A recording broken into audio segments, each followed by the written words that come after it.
Good afternoon, everyone. I now call the October 19, 2022 regular meeting of the School Board of Palm Beach County to order at 5 p.m. Ms. Bellata, please take the roll.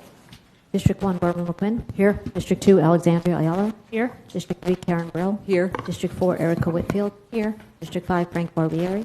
Here. District 6, Marcia Andrews. Here. District 7, Deborah Robinson. Here. We have quorum with all 7 board members present. Tonight, the national anthem will be performed by a choir from West Boca Raton Community High School who perform under the name Bella Voce. At this time, can everyone please stand for the Pledge of Allegiance followed by the national anthem?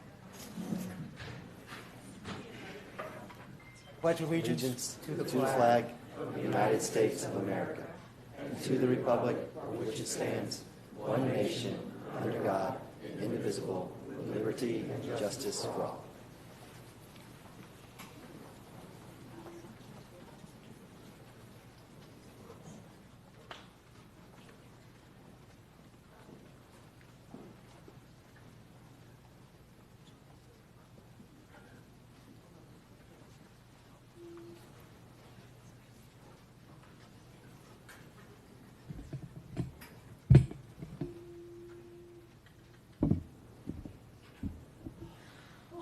Say, can you see by the dawn's early light what so proudly we hailed at the twilight's last gleaming, whose broad stripes and bright stars through the perilous fight o'er the ramparts they rushed were so gallantly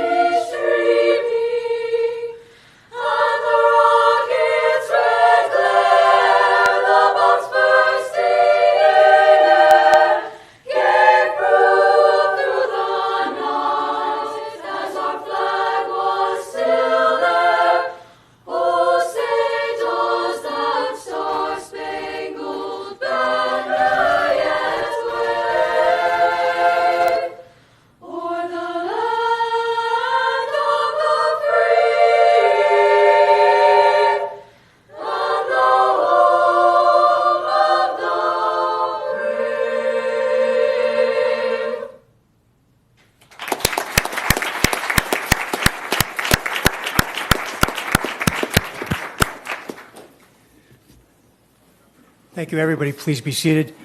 Thank you, West Boca Community High School Choir. It's a little ahead of what I wanted to say later, but this choir, along with the marching band from West Boca Raton Community High School, has been invited to perform in Rome on January 1st, 2024. The choir will also be singing inside St. Peter's Basilica in the Vatican, so we're looking forward to watching our choir from Palm Beach County and our band in march in Rome on January 1st, 2024.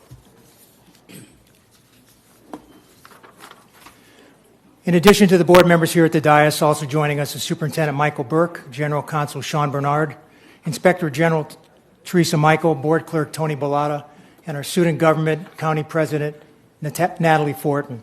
Senior staff members will join us periodically as directed by the Superintendent. Viewers and listeners can access the meeting today by either watching on Comcast channels 234 and 235, UVerse channels 99, or by using the YouTube link on our webpage at palmbeachschools.org. In the event that the link is interrupted for technical reasons, please switch over to the TV channel. Board meetings are recorded in their entirety and posted on the district website within 24 hours. We also offer a listening-only option, which the public can access by calling 561-357-5900 or toll-free at 1-866-930-7015. The meeting ID is 1-561-880-1124 #.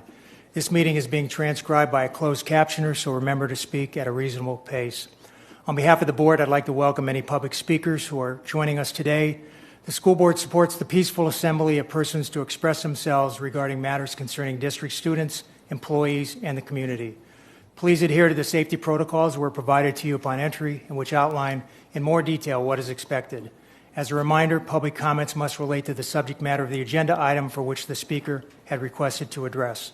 Pursuant to school board policy, speakers whose comments do not relate to the topic that the speaker indicated, including but not limited to the mention of any person's candidacy for elected office, are subject to having the microphone turned off and forfeiting the right to speak at the remainder of today's meeting. Again, your attendance here at the board meeting is appreciated. Thank you for helping us to maintain decorum, civility, and the orderly conduct of school board business. Board members, we have 5 sets of minutes on the agenda. We need a motion to approve. Motion by Mrs. Whitfield, second by Mrs. Andrews. Any discussion? All in favor? Opposed? Motion carries 7-0. We have 2 items that have been added for good cause.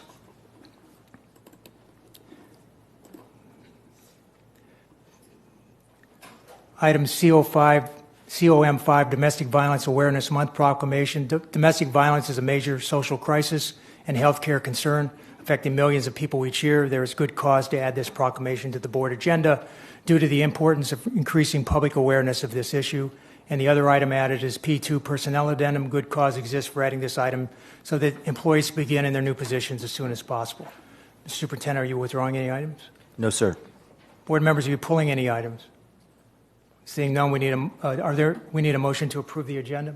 Motion by Mrs. Whitfield, seconded by Ms. Ayala. Any discussion? All in favor? Opposed? Motion carries.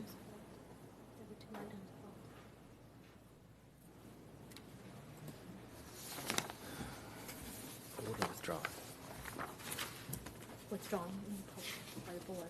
Pulled by the board. Yeah. CEW3. They were pulled by the board? By Dr. Robinson and Ms. Ayala. Which are the 2 again? CEW3. CEW3. And FMPF1. And the other? FMPF1. So 2 items have been pulled by board members. They are CEW3, FMPF1. Are there any other items any board member wants to pull? We need a motion. Let's take another vote on that motion to approve the agenda now as modified. Motion by Mrs. Andrews, seconded by Ms. Ayala. All in favor? Opposed? Motion carries 7-0. Are there any disclosures or abstentions? Seeing none, Mr. Superintendent, take you to your comments. Yes. Last night we had one of our big annual events. It's very exciting. We were back in person for the first time in a couple of years with the Showcase of Schools out at the South Florida Fairgrounds.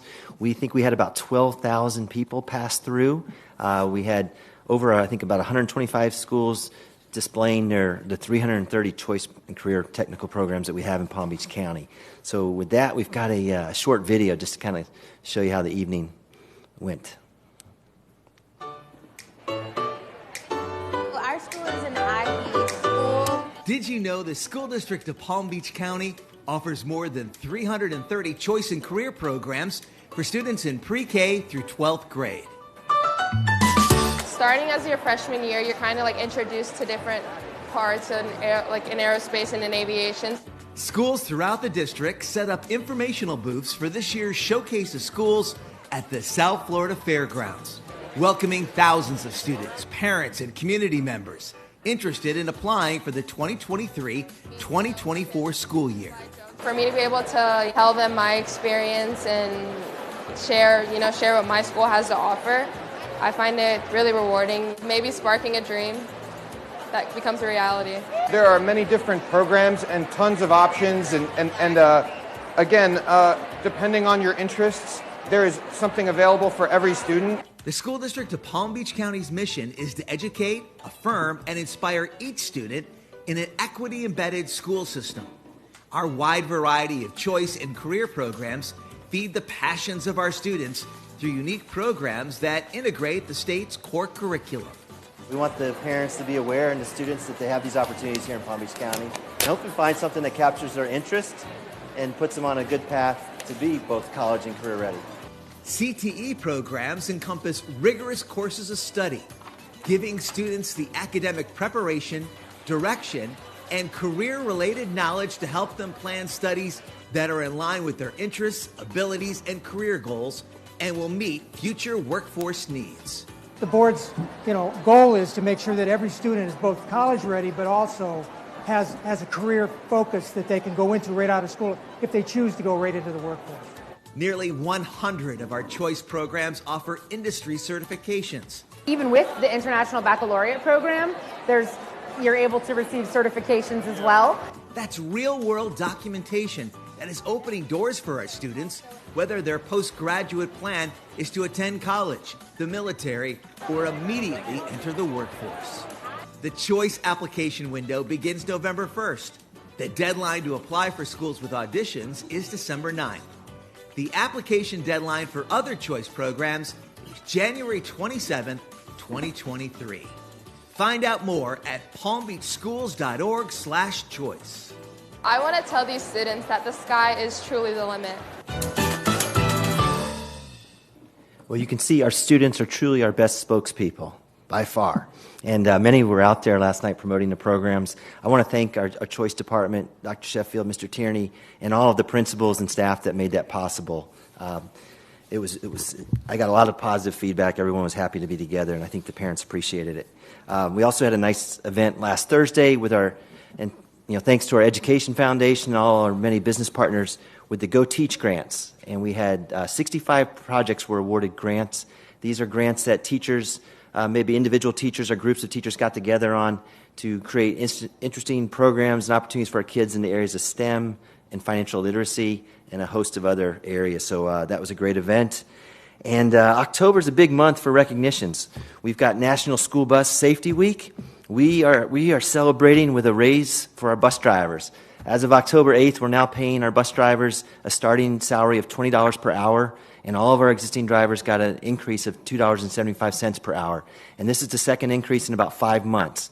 So we've made very significant increases in this area, and we're hoping that's going to help us bring in more drivers. It's also Dyslexia Awareness Month, and we're recognizing that, and this is a time to come together and raise awareness and understanding about dyslexia. It's National Bullying Prevention Awareness Month, and we're taking part in that to help realize that everyone plays a role in preventing bullying and keeping our kids safe. And then we are also celebrating Disability History and Awareness Month, along with LGBTQ History Month, and also National Domestic Violence Awareness Month. You're going to hear some proclamations later that will go into more depth on these areas. And finally, I'd like to thank our amazing principals. It's National Principal Month. Like I said, October is a busy month. Our principals have done an amazing job of guiding us through the pandemic, getting us back to normalcy, and providing all the opportunities for our students on our campuses each day. So I'd just like to thank them for their ongoing efforts. And Mr. Chairman, that concludes my comments. Thank you, Mr. Superintendent. After 2 decades of public service as a passionate member of this school board, this is Dr. Robinson's final regular board meeting. As you may recall, Dr. Robinson decided not to run for re-election. During her time on the board, Dr. Robinson made an important impact on our district as she remained consistent, fighting for what she believes in the best interests of students, staff, and the community. We have a video that shares a glimpse into some of Dr. Robinson's many initiatives and accomplishments. Whether advocating for students and staff during school board meetings, I do want to uplift the teachers because, they're the ones eyeball to eyeball, right? With the primary work of this school district. Or through her many community meetings.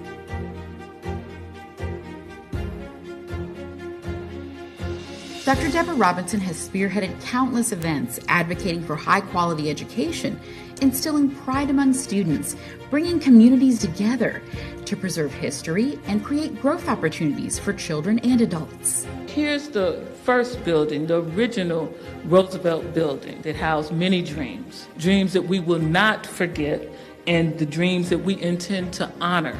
For more than 3 decades, beginning as a parent volunteer, serving on the Palm Beach County School Board since 2000 and vice chair twice, Dr. Robinson is a fierce advocate for all students. We need to be addressing the needs of each group of students and each student in this district. Dr. Robinson's work, especially with the Achievement Matters for All plan, dating back to 1999, has helped shape the mission of the School District of Palm Beach County to educate, affirm, and inspire each student in an equity-embedded school system. I just think toward making authentic and sustained systemic change that is necessary for the school district mission statement to become reality, not just for some students, but for all students.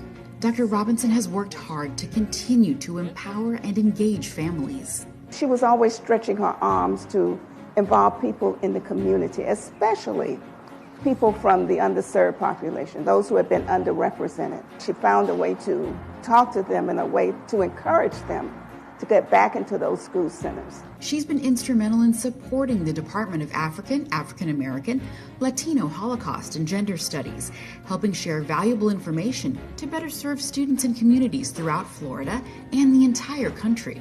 The work is needed for those historically marginalized groups, of course, but it's also something that is universally needed for all of our students to continue to appreciate the diversity that we have within our community and just to create a climate of not only tolerance, just mutual understanding of other groups throughout our community and throughout our school community as well. Let's go to the Black History Fact for April 21st. Did a medieval African empire invent human rights? So remember the Mandan Charter, which outlined foundational human rights principles before or at the same time as the Magna Carta. I hope our children learned this. Her legacy includes a Black History Fact shared at each monthly board meeting, securing funding for and implementing the district's successful Student Summer Equity and Access paid internship program, and her work in creating the Fire Academy at Palm Beach Lakes High. Dr. Robinson, I am happy to announce that today our first Fire Academy graduating class will walk across this stage and receive their diplomas. Now, I want to make sure that I tell our community this would not have happened if it wasn't for your vision and leadership. The School District of Palm Beach County thanks Dr. Deborah Robinson for her tireless dedication, her selfless advocacy, and her staunch commitment to the students and families of Palm Beach County. I know she will continue to work, because one of her favorite quotes is by Dr. Martin Luther King Jr. He said, "Our lives begin to end the day we become silent about things that matter." And I know achievement matters for all, will continue to matter, and so will her work.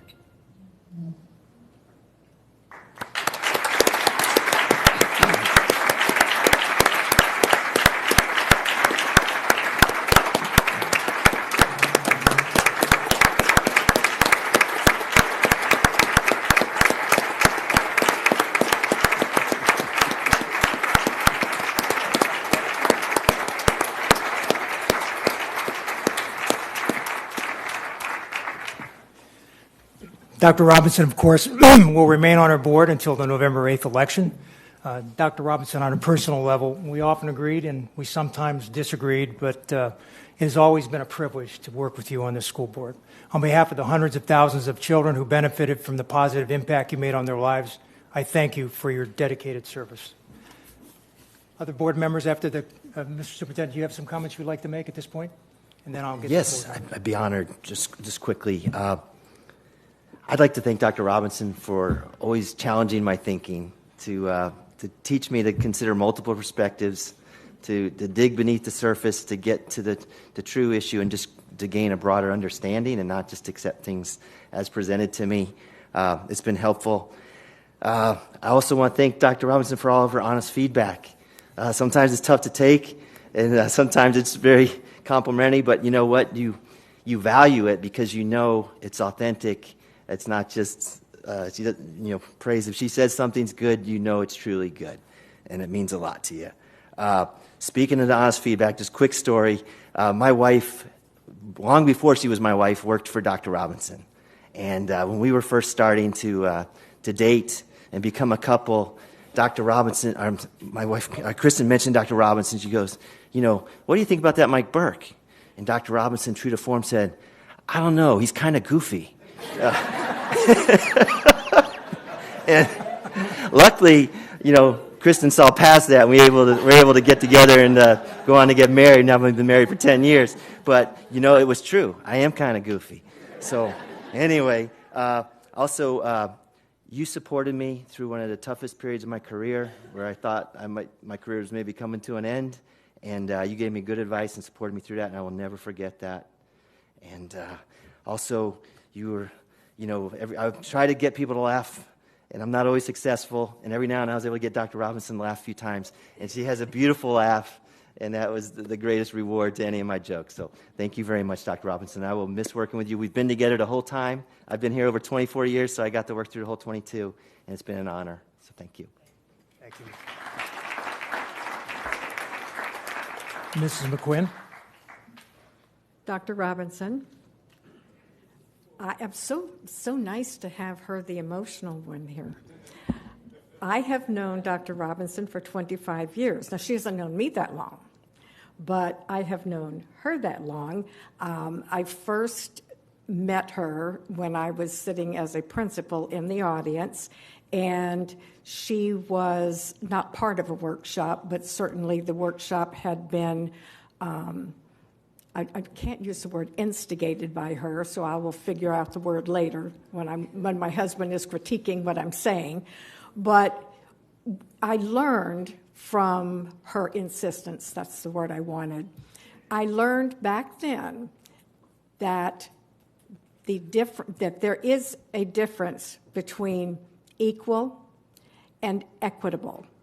And I really did not know that until we had that workshop for principals, and again, at her insistence that we be given that training, and it's never left me. And with all of the dissension that we have had here in this room over the last few years, that whole issue of equal is simply not true. We have to be equitable, and I thank you for that piece, which I have never forgotten. The other is I've consider myself well-educated, but until Dr. Robinson, again, insisted that all district staff be trained, I think I was doing leadership development at the time, and we all had to be trained on, I don't even remember what it was, but I will tell you that it was the issue of understanding the history of our Black Americans. I really did not know at all the history of the African diaspora into what is now the United States. So I thank you for insisting that we get that education. And I promise you, now, and believe me, she has hurt my feelings over the years. But she's allowed me to speak back, even when I was at a position that it probably would not have been appropriate. But she said, we have to keep that voice coming always, and I try to remember that. But what I will remember most, and it's in our equity statement, is I will try to always remember in terms of our students to say, I see you. Thank you, Dr. Robinson.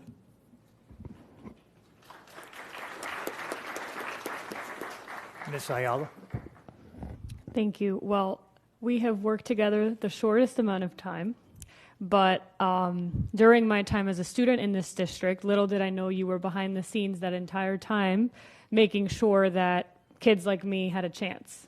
So I thank you for, love it or hate it, always speaking your mind, for sticking to your values, for teaching others to lead courageously with their values. And it has been an absolute pleasure to learn from you during this time, and I'm looking forward to being able to speak with you more freely once you are in the next phase of your life. And this district owes you a lot. The students in this district owe you a lot. And when there wasn't someone up here giving voice to a lot of kids, you were. So thank you. Mrs. Whitfield. Thank you. I'm slowly but surely losing my voice up here, so I will try to keep this brief. But Dr. Robinson and I really got to know each other when I first ran for office a little over 8 years ago, and I met with her at Panera to kind of just talk about, she really wanted to know what my intentions were. Like, the school district was her son, and I was trying to propose. And it was some of the hardest conversations that I've ever had to have is really, why do you want to be here, and what will you do for the children of the school district? One of the questions that she asks me, which sticks with me to this day, is what makes a good school? And I've mentioned this before because it really did give me a pause, a moment where I had to think, what does make a good school? And, we all know when we're in a good school, but how do we know that we're there, and what does it mean? And so that has been something I've carried with me through these 8 years, is asking myself, what makes a good school? Is this a good school? And why do I think that? I want to thank you for constantly challenging me and for making me take that moment to think about what it is that we're really doing here, and if the thing that we're doing makes sense for all children.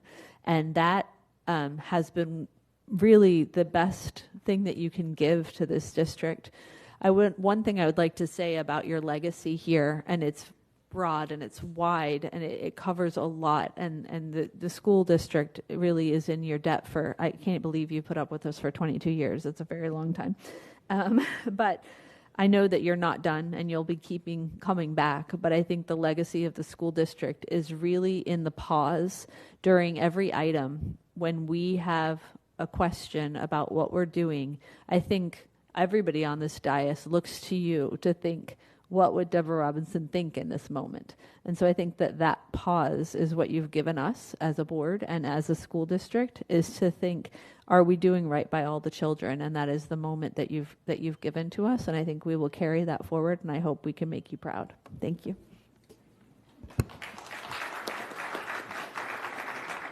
Sanders. Thank you. And Dr. Robinson, you've been sitting next to me for the last 12 years, and I truly appreciate it. But I have to think back when I first met you, working for the School District of Palm Beach County in the Human Resources Department, recruiting teachers and going to the historical black schools and making sure that we had the right programs in place to bring the best and brightest teachers to the School District of Palm Beach County. We connected a lot during that time, and you helped me to know where to go, how to look, and who did we need to bring to teach our kids. I think the big thing that you will be thought about is because of your love for our children, especially our African American children. You looked at the data. You saw what was going on over the years with our children, way before I became a board member.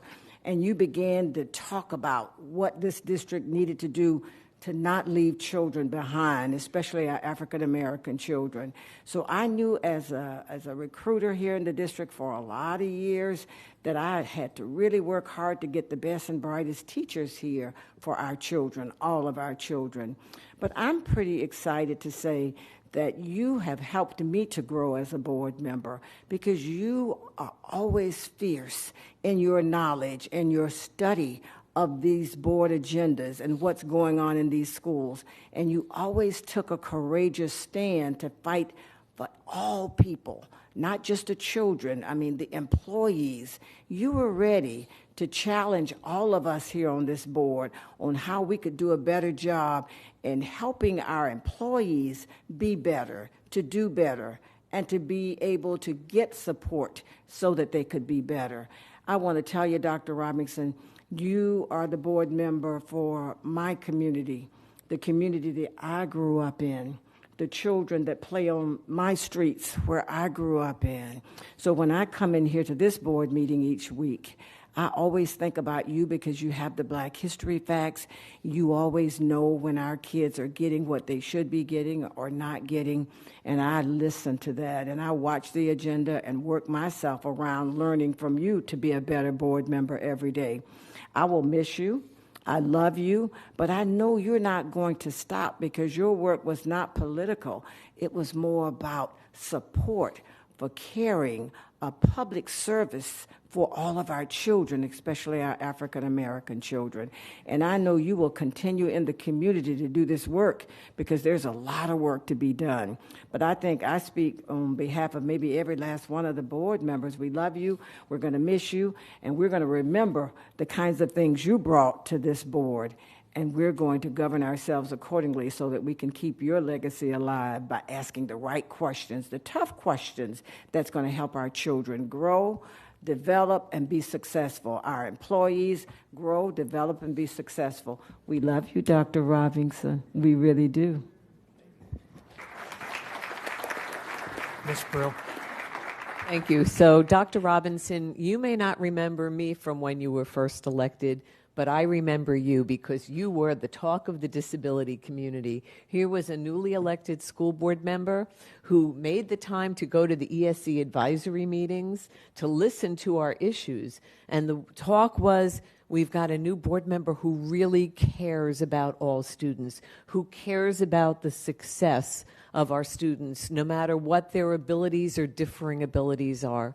And it made such a huge impression on all of us, everybody in the ESC community, the ESC coalition, all of our groups, and everybody knew that you cared. And as you know, when I got elected, the first thing my son said that I shared with you is, he said, "Mom, we've been watching these meetings." He goes, "I love Dr. Robinson because she cares about all of us." And it's not only the students, it's when we talk about our employees, our lowest paid employees, our bus drivers, our food service workers, our maintenance workers.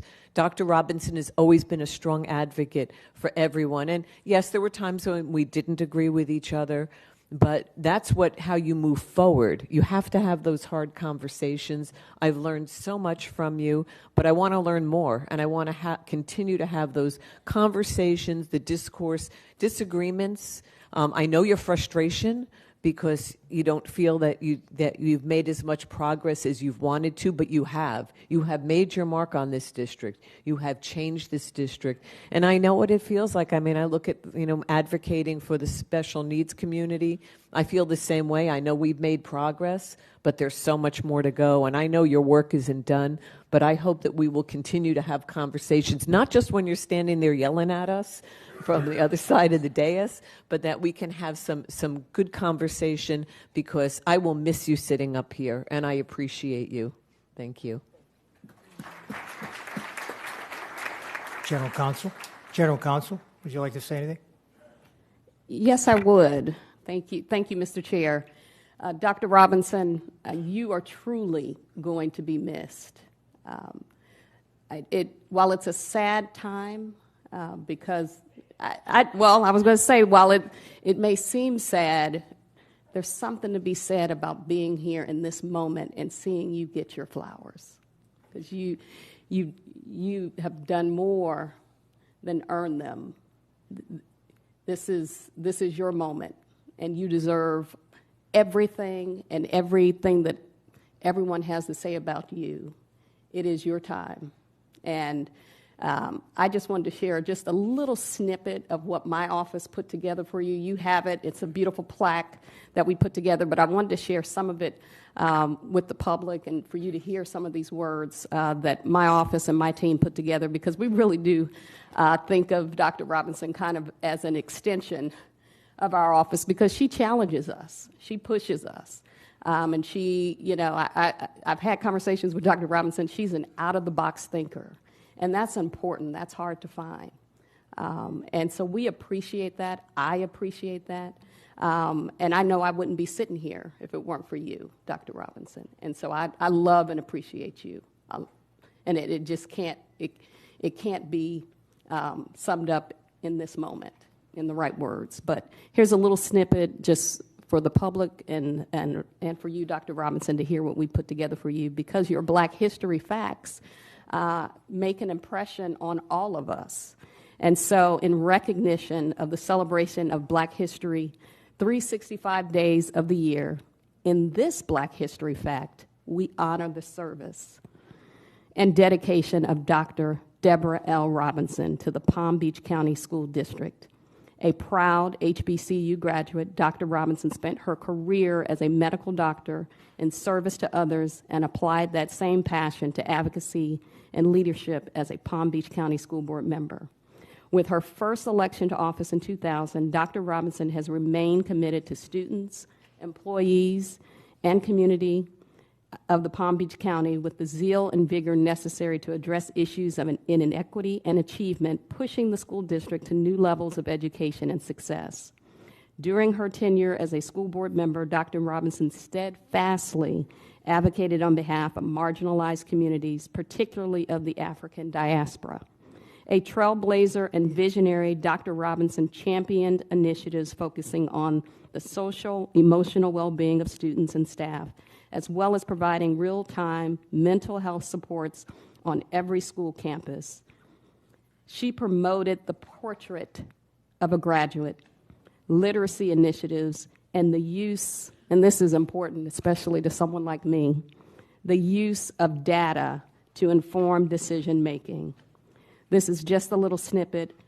You have it all in a nice little plaque for you, Dr. Robinson, but the Office of General Counsel thanks you for your commitment to progress and success in the Palm Beach County School District and for your partnership with our office to address the needs and concerns of the school district.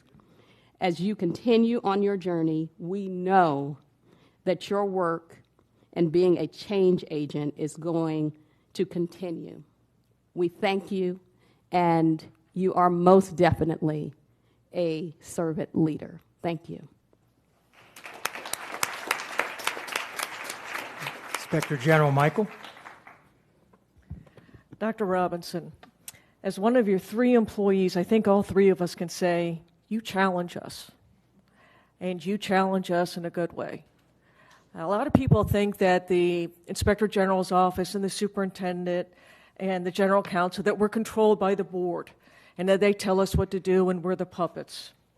And I remember one of our very first conversations I had with you, and it was a contentious subject that was going on, and you told me to find my backbone.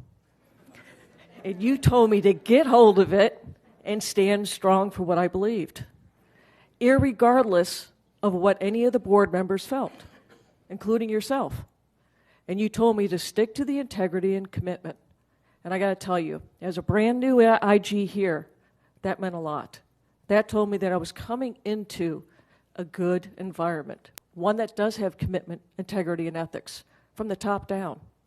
And I want to thank you. I found my backbone. I'll keep it. And every time I'm challenged, I'll think of you. Thank you. Board members and superintendent, if you'll join me on the floor, we have some gifts we'd like to give to Dr. Robinson, and we're going to give Dr. Robinson an opportunity to speak here tonight, and we know that there's a lot of other people that are going to want to speak too. So can we go down to the dais, Dr. Robinson, or would you rather talk up here or after we get down there? It's up to you. Let's go down to the floor. Take your Kleenex box with you. I think you're going to need it. Can I say my speech now? Yes, sir.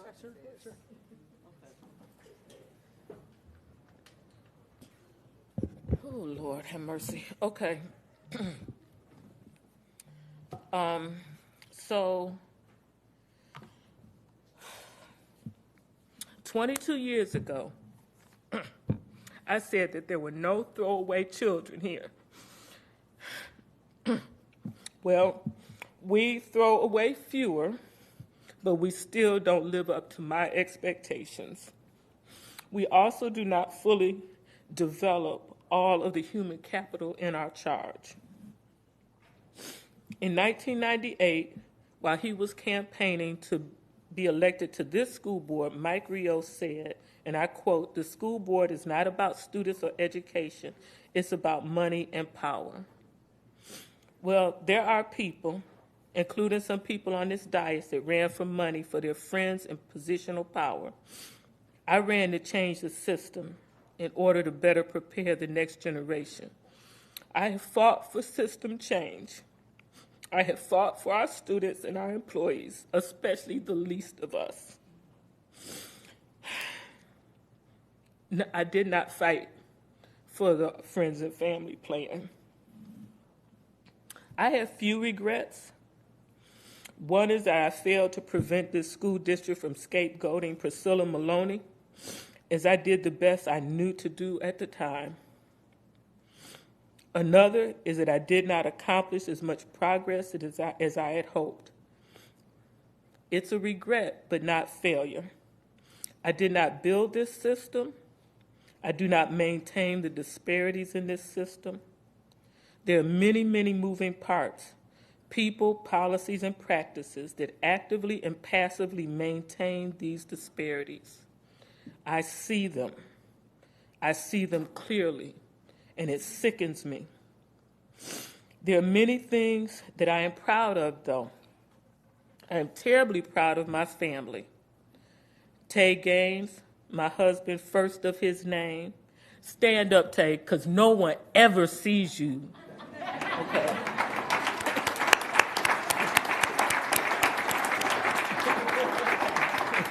I'm telling you, this is a sighting, okay?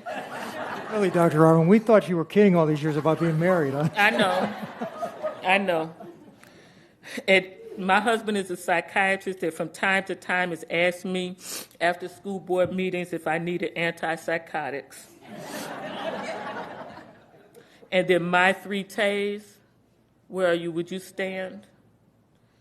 And my 3 Tays that have managed to grow into outstanding men despite my attention being distracted by my efforts to help other people's children. I am proud that I have changed some hearts and minds of people inside and outside of this system. I hope that you will do what is right at every opportunity. Remove barriers. Do not maintain the system as is. Our county, our state, and our country needs us to actually prepare each child for an outstanding, successful life. And guess what? I am proud that in these 22 years, I have never been board chair. That means to me that I have not become one of you. My existence and my mind continues to threaten those that want to maintain the color-based system of the haves and have-nots. Besides, as someone else said, I don't need a spotlight to deserve one. And like the Tuskegee Airmen, I worked to do an excellent job even when no one was looking and without desiring recognition. Yet I have been recognized. I have boxes and boxes of awards and plaques at home gathering dust.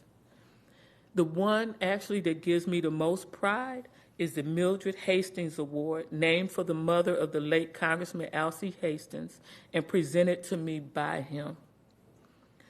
I am proud that I have maintained my integrity. I've stayed focused on the goal and stayed in the truth despite being mistreated. Frank will remember referring to me as MF and B without realizing he was on speakerphone. Karen will recall the ethics complaint that she filed against me for speaking my truth, the truth, in a non-school board meeting. And several board members will recall calling me a racist for bringing Black history facts to this dais every month. And still I rise. I rise because I know these slights are nothing compared to what many of our children and employees go through daily. I rise because I know that I stand on the shoulders of greatness, including the ancestors, Attorney Karis Frederick Robinson, career educators Rebecca Louise Rotan Robinson, and Lillian Alice Gaines, and the first Black Palm Beach County Commissioner, Maud Ford Lee. I rise because I have the guidance of great people, including Dr. Mary Ann DuPont. I rise because I believe we must lift while we climb. I rise because I graduated from Howard University College of Medicine, and at Howard we know that the purpose of being free is to free someone else. I rise because I've been so blessed, and I know that I was placed here to speak the truth and fight for right. I rise because I know who I answer to. And I rise because it appears that I can't sit down. So it is time for me to speak my truth from another microphone and to enter the ring from a different corner. I hope that you will stand with me because the struggle continues. And I thank you.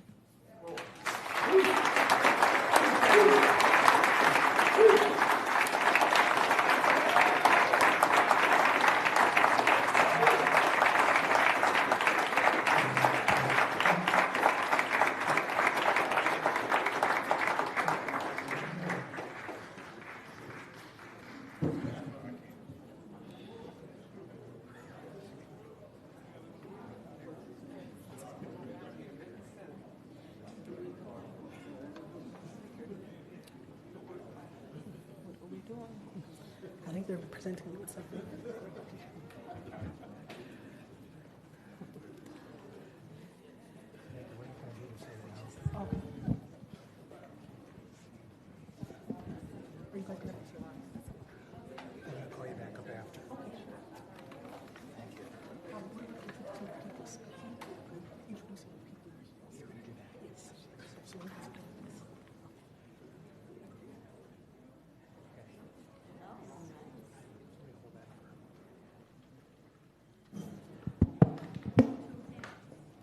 Dr. Robinson, on behalf of the superintendent and the school board, we'd like to present you with this plaque in recognition.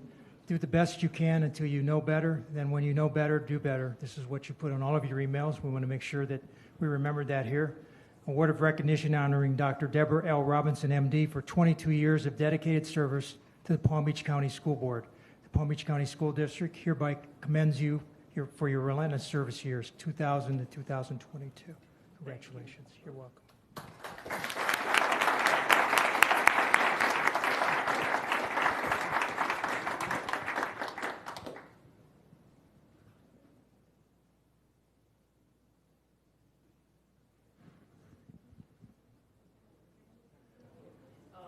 We're going to go ahead. The most important people in the world, my grandchildren, come here. Come on, all three of them, come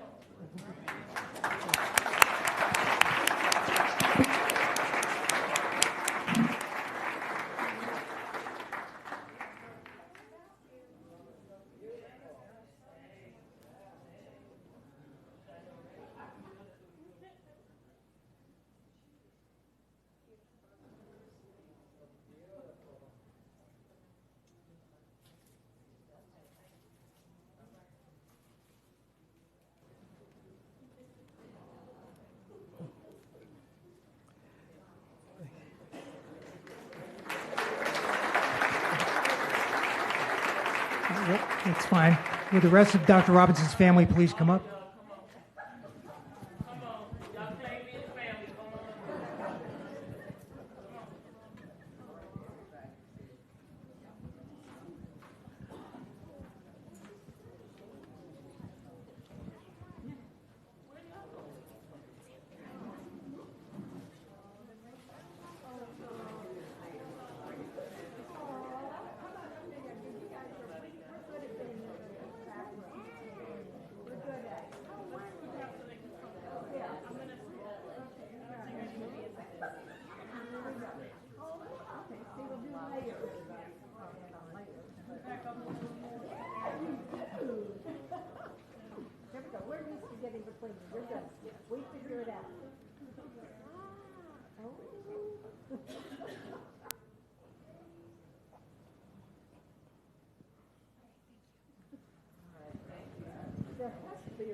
Board members, we're going to go back up. Dr. Robinson, you should stay because I know there's other people that would like to give you some gifts, so if you would stay down here.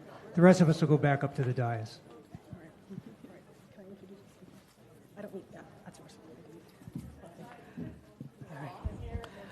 Yes, good evening, everyone. This evening, we also have some special guests who would like to say some words for Dr. Robinson. I'd ask our guests to either take a space at that podium or that podium over there, depending on where you're standing. I'd first like to welcome Palm Beach County Commissioner Mac Bernard. Sir, if you are here, if you'd like to come to the podium to say a few words.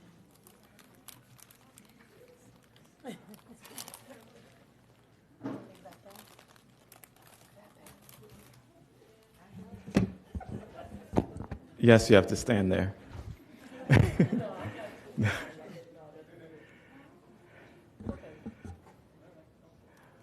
Superintendent, today is a busy day for you, and you had mentioned that the month of October is very busy. But what I can tell you is that today, October 19th, 2022, will forever be Dr. Deborah Robinson Day in Palm Beach County.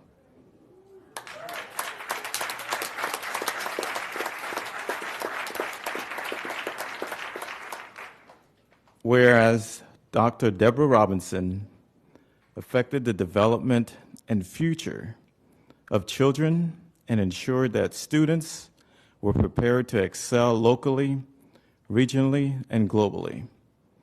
And whereas Dr. Deborah Robinson worked with parents, business leaders, education professionals, and grassroots community members to create the educational vision wanted for students. And she executed that vision well, from the Achievement Matters for All plan to the infusion of African American, and Haitian history into the academic curriculum. And most nobly, through her relentless push in bringing in an equity lens to student instruction and learning in the Palm Beach County School District.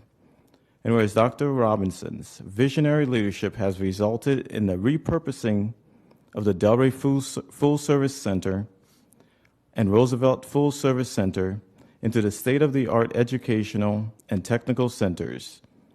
And whereas Dr. Robinson has brought the voices of parents and grassroots organizations to the dais and worked assiduously with Unify of Palm Beach County, the Coalition for Black Student Achievement, the SET Neighborhood Alliance, the Boynton Beach Coalition of Clergy, West Palm Beach, and the South County branches of the NAACP and the pre-K collaboratives.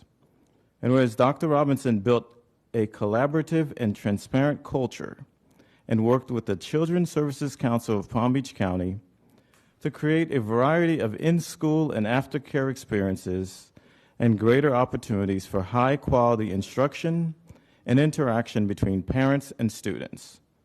And whereas Dr. Robinson supported students by implementing the HBCU College Fair and the School District of Palm Beach County's internship program, which elevated a commitment to the values of scholarship, service, leadership, character, and citizenship, thus affording students the opportunity to further their education to develop advanced skills for the modern global economy.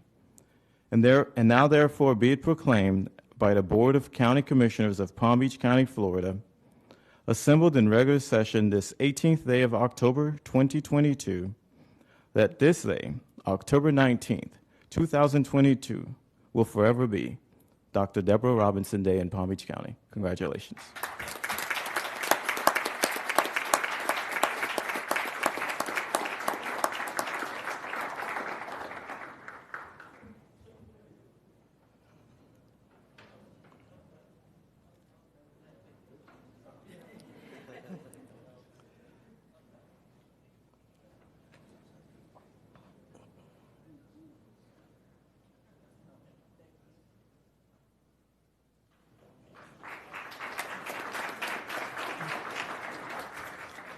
Thank you. Next, we'd like to welcome Virginia Baker, Palm Beach County Administrator.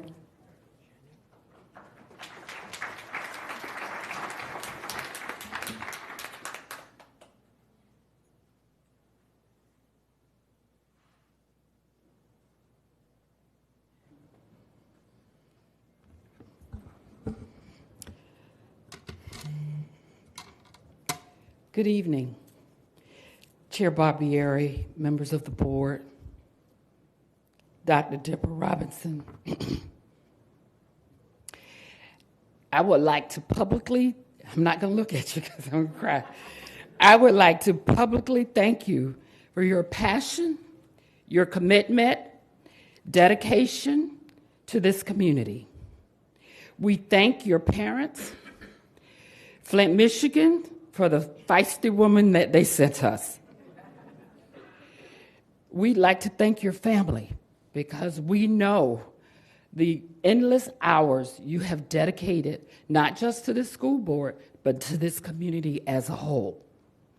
You have made a significant difference in the lives of our residents and especially our children, from the medical field to the educational arena.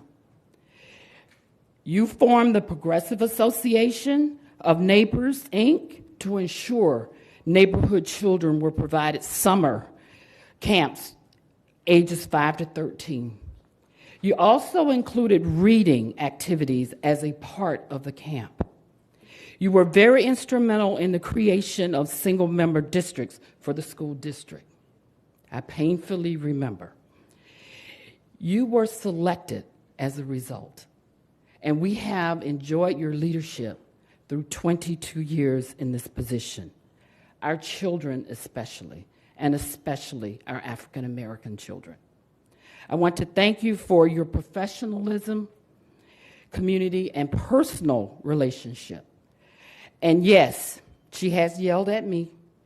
She's rolled her eyes, and ensured that I understood her vision. And I did. We had calls early in the morning, late at night, the middle of the night, weekends, holidays. It didn't make a difference. We had very frank conversations. And as your board member said, hard conversations need to be had at times. That is how we progress. And you, my friend, have done that, not only to your associates and peers, but also to your friends. And we have grown as a result. You are a true servant leader.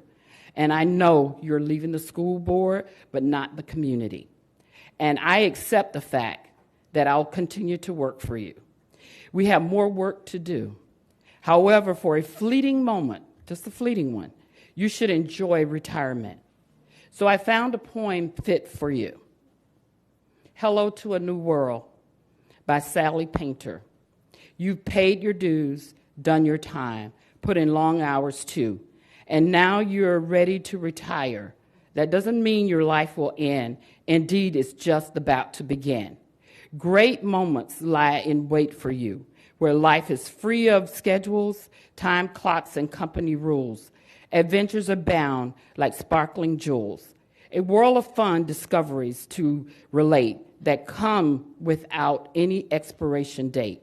When the travel bug bites, you're free to take on the flight or drive across the state to see the Tampa Buccaneers.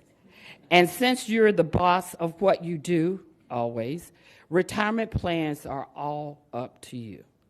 Thank you again from the bottom of my heart for all that you do for our community.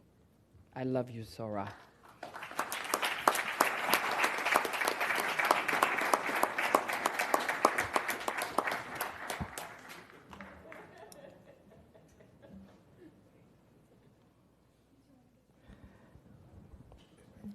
Former Speaker?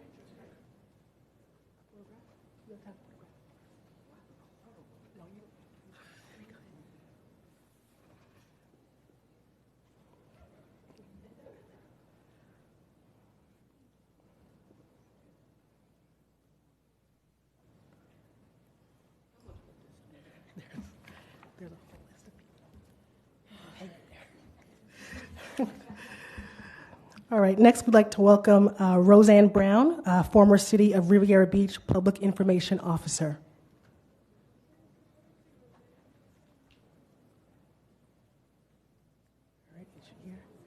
Okay. All right. If she's not here, Reverend Richard Dames, Hopewell Missionary Baptist Church.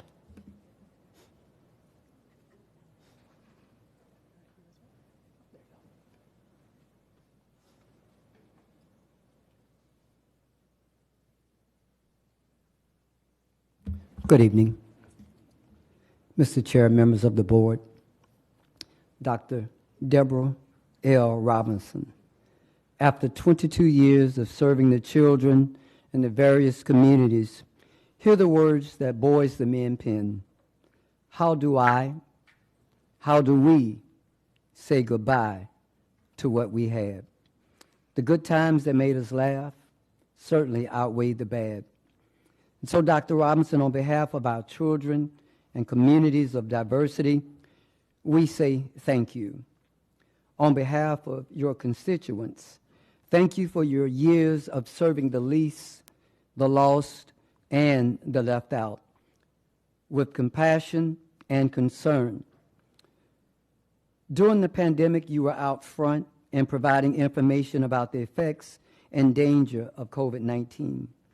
You helped to ensure that Faith in Florida and the Boynton Beach Coalition of Clergy and community members were engaged in ensuring our children had the necessary tools while learning virtually. We thank you for always having time to learn and listen to the people who you represented. Thank you for always being an advocate for the safety, equality, and future of our children. Dr. Robinson, when you called, the community answered your call. And when the community called you, you answered our call. Down through the years, we have accomplished much.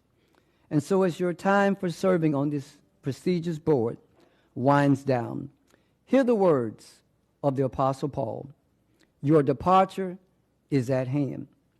Dr. Deborah L. Robinson, you have fought a good fight. You have finished your race. You kept the faith. And so you may not know what the future holds, but you certainly know who holds the future. So eyes have not seen, nor ears heard, neither has it entered into the heart of men the things which God has prepared for you. Dr. Robinson, while serving, you demonstrated both fortitude, faith, and a fierce fight when necessary, and you didn't mind addressing the elephant in the room. So thank you for the many years of love, labor, and loyalty, not to just District 7, but to all of God's children. Dr. Robinson, we say to you, well done, thy good and thy faithful servant. And may the good Lord bless you real, real good, is our prayer.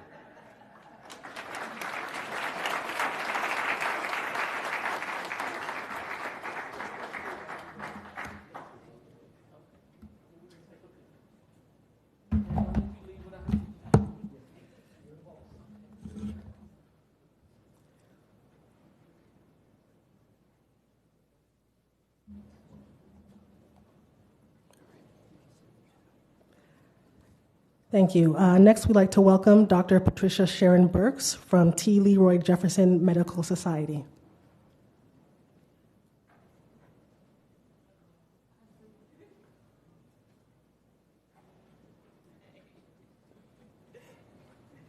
Good evening, school board members, and most importantly, Dr. Robinson, my friend.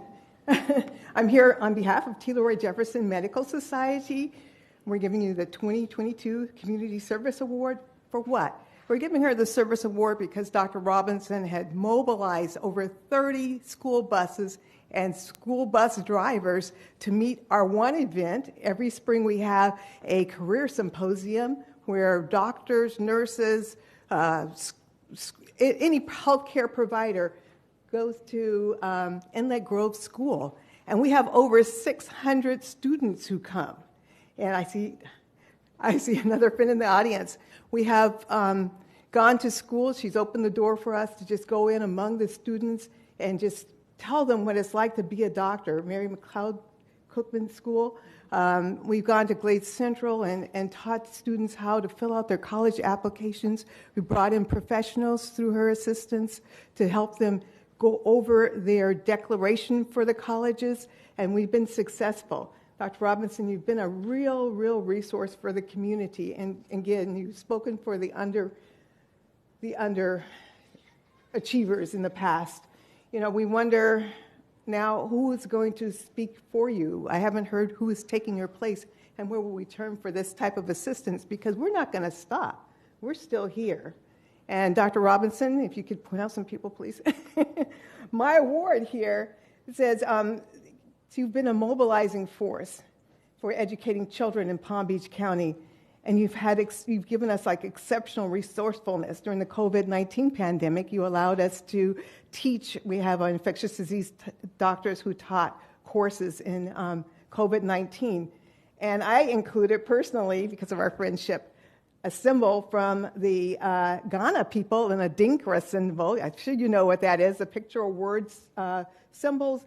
And this symbol is the conjoined crocodiles. They're Siamese crocodiles, and they represent democracy and unity and diversity.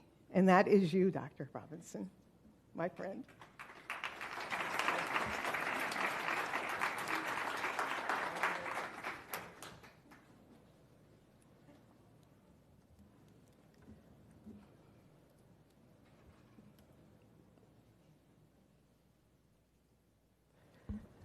Next, we'd like to welcome T. Denise Williams, Chapter President, West Palm Beach Delta Sigma Theta Sorority Incorporated.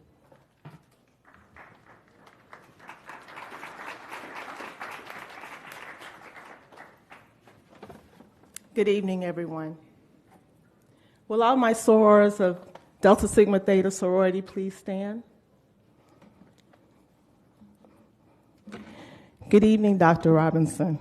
On behalf of your sorority, Delta Sigma Theta Sorority Incorporated, we salute you and thank you for your unparalleled determination and unrelenting advocacy to support children, but especially Black children and children of color.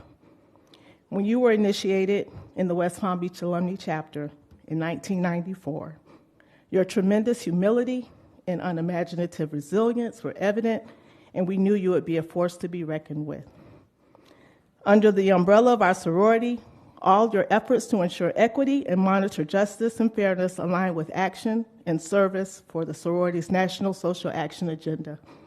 Since 2000, when you were first elected to the Palm Beach County School Board, you have worked ceaselessly to help enact policies to increase academic achievement for our children, to present accurate data, to empower parents, and to advocate for teachers. Over and over, you addressed the importance of seeing beyond the Black faces of our children. They needed to be valued, and expectations of our children needed to rise to the same level for all children. Your strategy was not to throw rocks, but to do your homework and stay on top of the legislation. Through your creative efforts, you called the community together to create a plan to ensure the Black children succeeded and with excellence. This led to the founding of the Coalition for Black Student Achievement, with you as its president.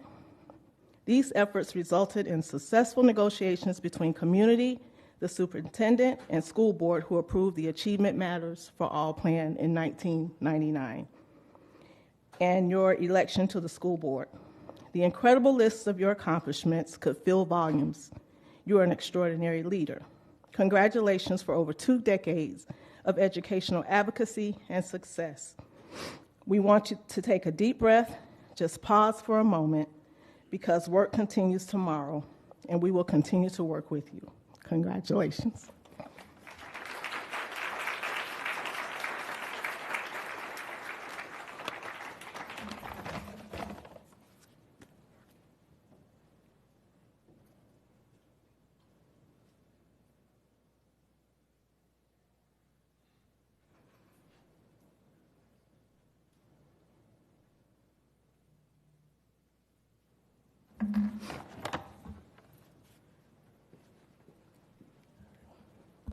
Next, we want to welcome Debbie Rang, President of the African Diaspora Society.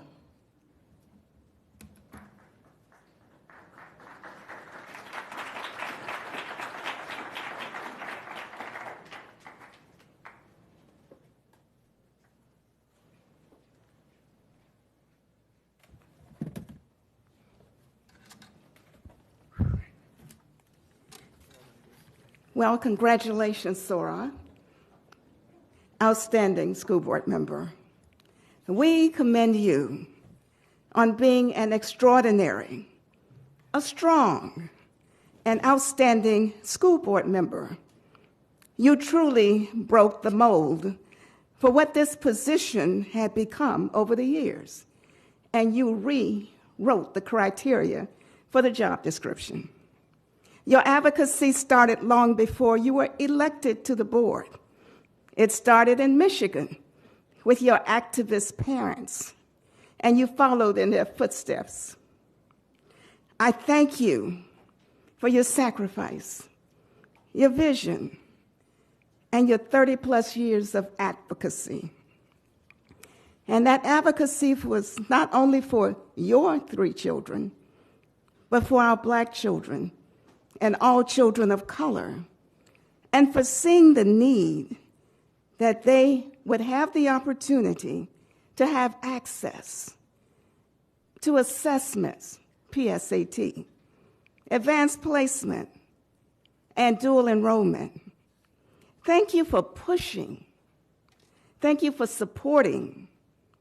Thank you for opening doors in helping to implement the 28-year-old mandate on African and African American studies.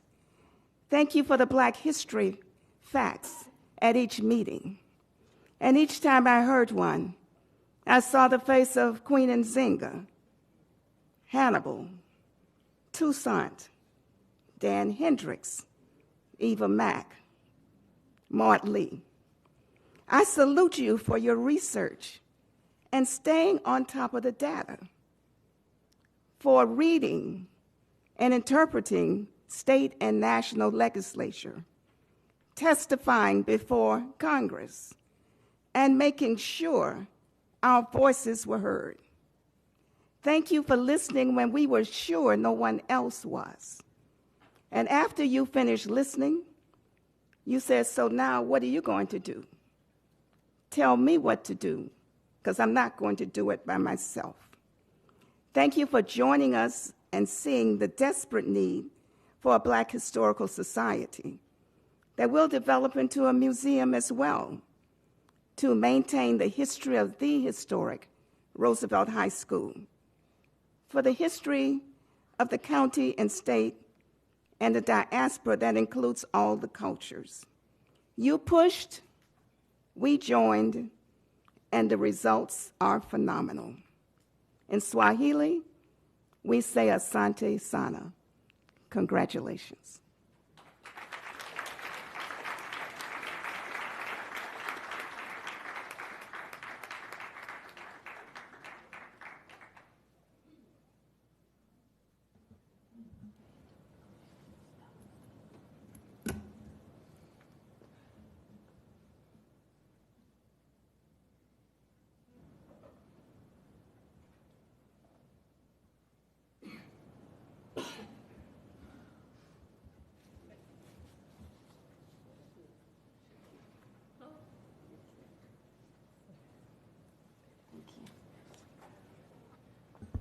Thank you. Next, we want to welcome Leah Gaines, CEO of the Center for Enterprise Opportunity.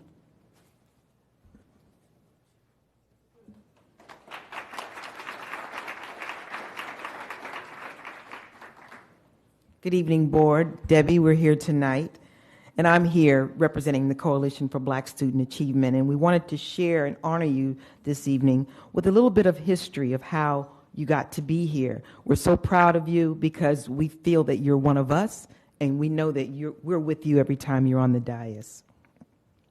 So I'm going to try to truncate this, but Dr.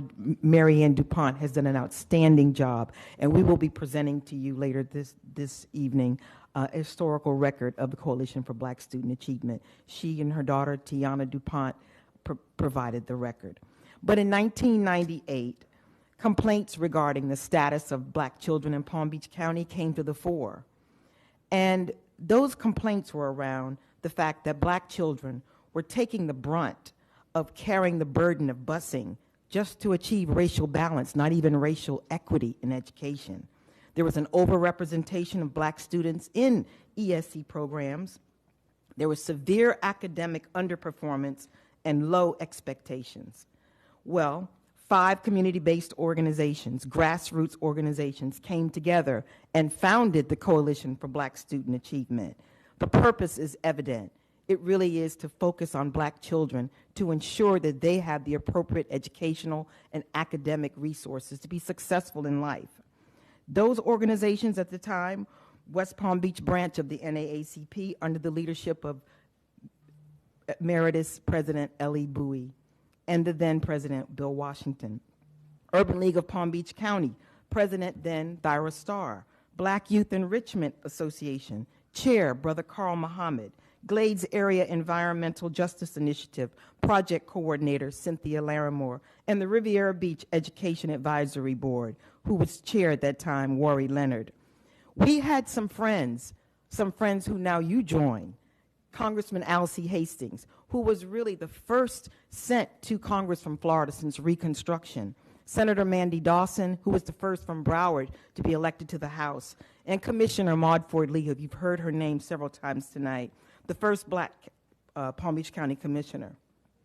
With their political influence, they took the coalition to the Palm Beach County School District. And after a year of hammering out a plan, really looking at what are the steps we need to take, what do we need to do as a community, and what does the district need to do? And we organized those steps around 8 state educational goals, and we came up with a plan. And we sat down, and you were among that negotiating team we selected to represent the coalition and negotiate that plan. It was you, it was Brother Carl Muhammad, it was Roseanne Brown, it was Clifford Durden, Eugene Herring, and Cynthia Larimore. And you sat down and you really, over the course, I think it was about 4 Saturdays, Dr. DuPont mentions, early Saturday mornings, and finally, the then superintendent, Joan Cole, and her team, they accepted this plan full. And that plan became known as the Achievement Matters for All plan. I'm going to have Debbie Range continue to give you the next part of it, and then we'll present.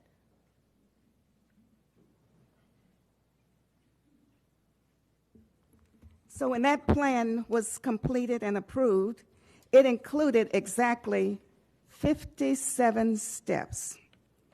And once approved in the school board, we started to monitor the plan's implementation. And it has some very specific things that administration and students and teachers would be able to do. One of the things was that school budget reports would be presented to the community in a friendly format. We didn't want them to become discouraged. The annual cultural sensitivity training, many of you remember that, and that included for police officers. We monitored the plan by providing standards-based report cards. That was a plus. The recruitment of teachers from HBCUs, and especially housing for interns and new hires. You think we would have to do something like that? The monitoring of student progress in grades K through 2 through pre and post assessment. And I'll tell you what, we trained community members so that they could participate in the SAC teams. The community then called for Dr. Robinson to represent them on the school board. And of course, you won.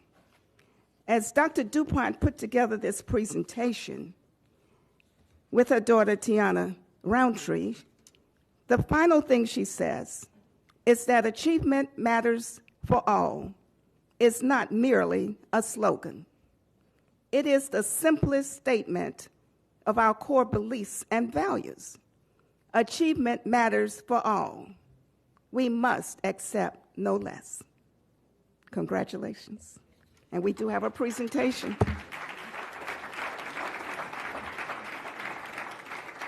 This is the actual presentation prepared by Dr. DuPont.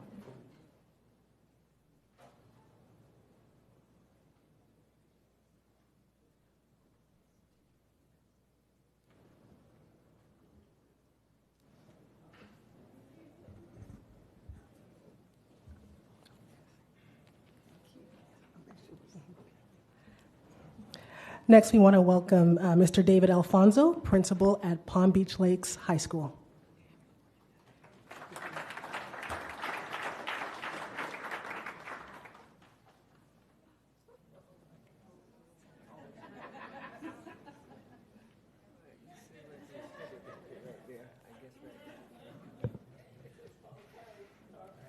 Good evening, Superintendent. Good evening, board members. And yes, I do have an axe, but there is a great story for this. First of all, I just want to say, as a principal and as a professional, just thank you for everything you've done for me, but also everything that you have done for my kids at my school. The Ram family has always benefited from you, and boy, have we made, now Lakes has always been great, but we've made it greater, okay? And the reason why is because you would always come and say to me, why not? Why can't we? And you know what? We did it. We did some things. Literally, We did some things that are just cutting edge, top in the state. Every single one of our freshman students takes African American history. Every single one of them. One semester, and every single one of them takes Hispanic and Latino studies as well, and Caribbean studies. Not only has that made them great, but it has stopped all of the racial tensions that we have on our campus and has really made Lakes just phenomenal. And I just want to say thank you to that. And we did it. The other thing that we did that is just phenomenal is that in the fire service, everywhere, but especially here in Palm Beach County, our African American students, our Hispanic students were underrepresented in the fire service. And you came to me and you said, and she always says, Alfonso, let's create an academy. And we did it. And you were able to get all the support from the county, from the school district, and we had last year our first graduating class from our fire academy. And what's even more impressive is that they already have jobs with the city of Riviera Beach, with West Palm Beach, and Palm Beach County. That's because of you. You always have been there to push us. And so I just want to say thank you for making me even better. I appreciate you. I would not be the principal that I am if it wasn't for you. So thank you. And I want to present, this is very special. This was, I'll give it to you.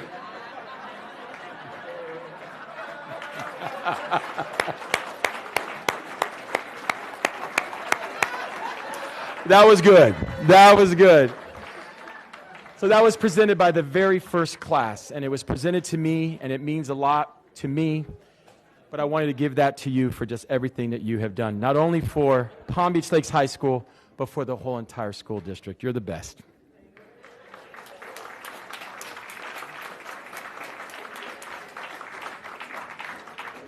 A picture, sir.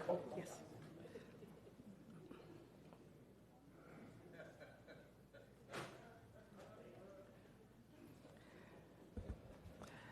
Next, we'd like to welcome Keith Oswald, our Chief of Equity and Wellness.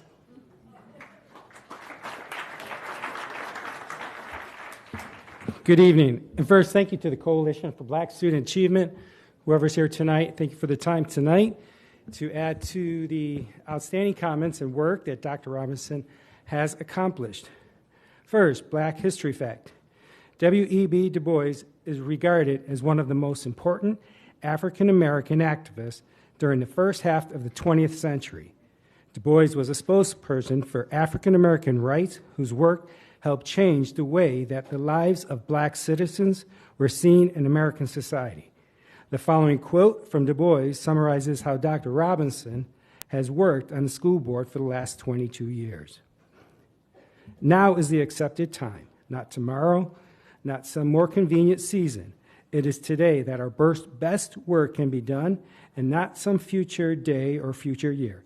It is today that we fit ourselves for the greater usefulness of tomorrow. Today is the seed time. Now are the hours of work, and tomorrow comes the harvest and the playtime. When Dr. Robinson came onto the school board, graduation rates for the district was at 64%. Over her years of service, graduation rates increased by 27% for all students and 45% for Black students.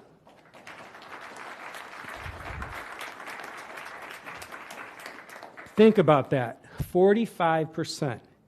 How does something remarkable like that happen? It comes from a deep, relentless determination to change a system that is supposed to be designed to ensure the success for all students and to see its inequities when it does not.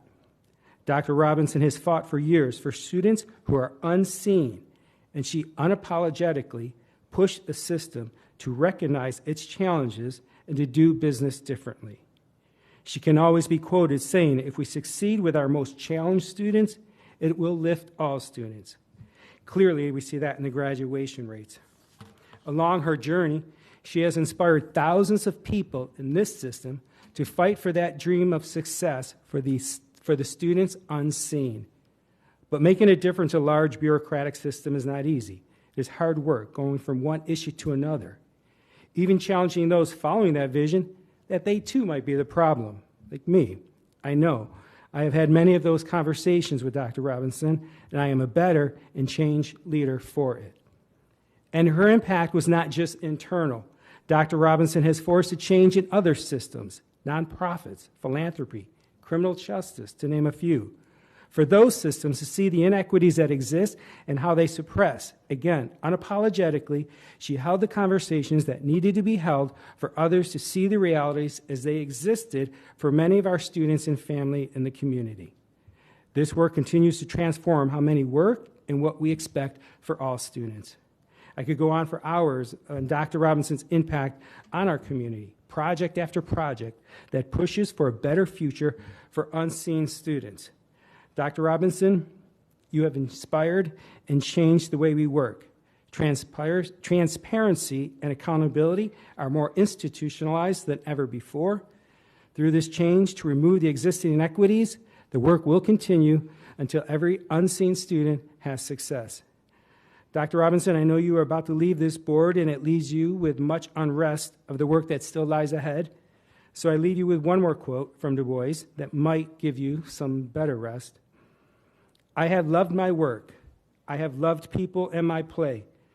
But always I have been uplifted by the thought that what I have done well will live long and justify my life. And that what I have done ill or never finished can now be handed on to others for endless days to be finished, perhaps better than I could have done. Dr. Robinson, it's been an honor and a privilege. Thank you for your service.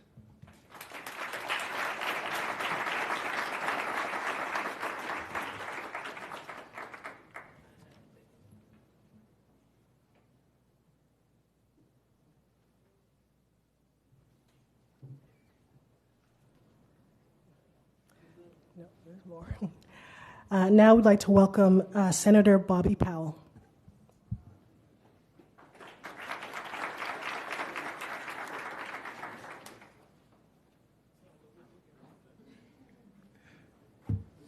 All right, we're here. Dr. Robinson, as you know, prior to me getting elected, I've had the opportunity to work with you and be encouraged and inspired by you to step outside of my comfort zone. And a lot of us have done that. We know that through you, we've been empowered. But for me, you have been and you continue to be that rock. I wrote some stuff down so I don't forget it. And I want to stay on task because sometimes elected people, we can go. What you've done is you've gotten it done. From law academies to fire academies, your name has been spoken well in rooms where you haven't been in. What people don't know is, and I can tell people now, to me, you are a mentor and a friend and confidant, someone who inspires me and gives me energy. And for people who may not know, people can say a lot of things about a lot of people. But if they say something about you, to me, they know it better be good. It's like talking about one of my family members. What people don't know is we got the funding for the historic Roosevelt School. And I carried, the first time we got it, now the school board has lobbyists, but the first time we got that money in the budget, I put the appropriation in, but you wrote the appropriation. We called you and I told you the guidelines and you wrote the appropriation. You also, what they don't know is we got funding for in early childhood education, the Riviera Beach early childhood, and we're going to work on that again, early childhood academy or early childhood education program, the pilot program that we did in Riviera Beach. You and I had a conversation about that. We started working on it in my office. We gave you what we were working on. You tightened it up, rewrote what we had, and we got that in the budget. This is real work. What I can tell people also, and I can tell you, is it's never easy to be in elected office. And there are people who, good, bad, or indifferent. I've got people who will support me openly in public and people who bash me openly on Facebook and YouTube and Instagram, whatever. But what I will tell you is if you've ever had an issue, you've picked up the phone and we've talked about it, we've discussed it, and you've helped me maneuver where I need to be. You've done it. When it comes to you and your family, Dr. Gaines, you know, I remember the first time I met him, we were talking in the yard for a minute. You said, hey, let him go. and just your boys, your 3 Tays, I know that's what means the world to you. For me, I know that when it comes to your family, it's hard for you to say no. And I know for me, it's also hard for you to say no. I remember we wanted to do a public roast, and you're not used to being the center of attention. Like right now, I know this is not comfortable, but originally you said no, and I asked you again, and you accepted, and it was one of the best roasts that we've ever done, and it's very well attended because of who you are. Dr. Robinson, I will tell you this. Good, bad, or indifferent, you hold us accountable. As black elected officials, as elected officials, period, we're not allowed to be mediocre. None of us. Whether you have to pull us to the side or tell us where we are, you don't allow that. And I thank you for that. I know that you're not going anywhere because you've had an impact and you'll continue to have that impact. I often say that a life of service is a life that counts. I can tell this to anybody. When you tell me what you can do, I will ask you to show me your body of work. And I don't think there's another person that I know in this county that has the body of work that you have.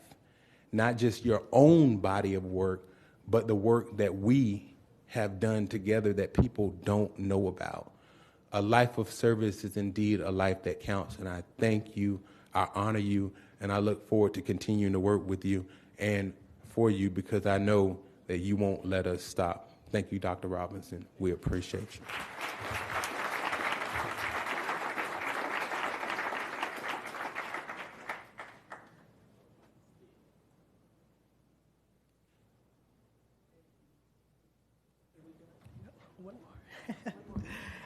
All right, and last but certainly not least, we'd like to welcome Dr. Robinson's husband, Mr. Tay Gaines, and her granddaughter, Amali Gaines.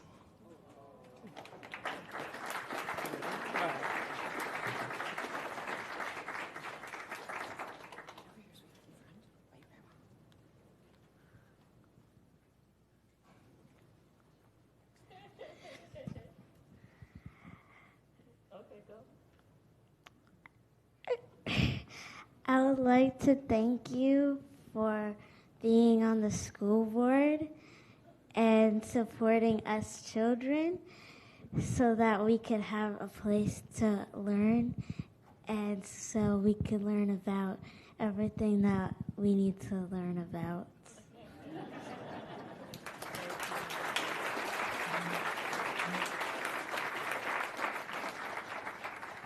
Well, that's Amali. They don't usually let me out of the house because I might say something to get me arrested.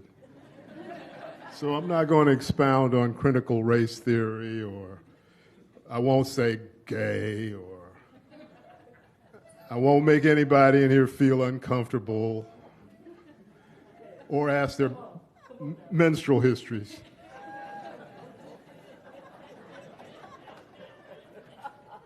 Everything I wanted to say has been said tonight. I just add one thing. She's beautiful, brilliant. I think the one thing that was neglected is the endurance it takes to have a school board career like she's had.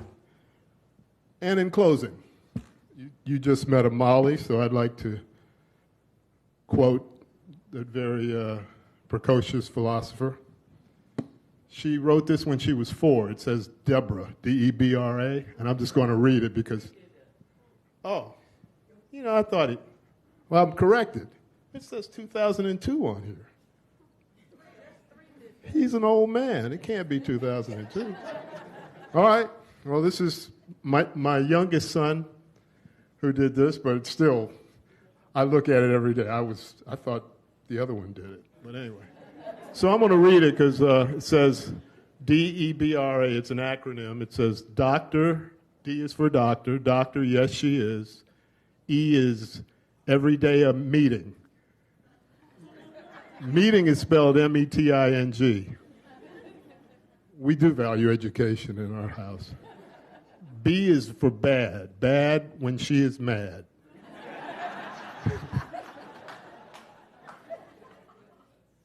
R says really like to clean.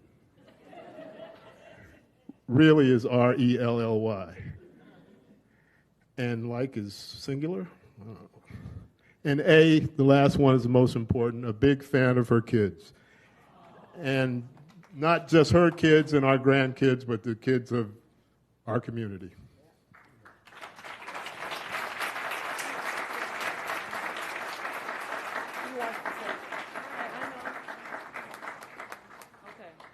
So my nephew wants to say something. So the people who came here were great. Don't put it on your mouth. Okay, go ahead.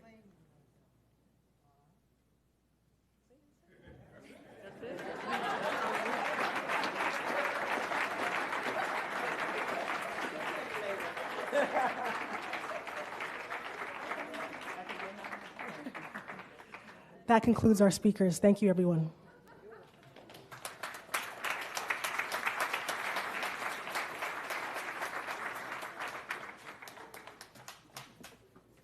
Board members, do you have any other comments you'd like to make other than the ones we've already made for Dr. Robinson? No. Okay. I think we should have gotten a sign that said disaggregate the data. Okay. Yes. All right. That's it. Thank you. Now you're talking. There's none? Just one. Go ahead. That is not an act I want to follow.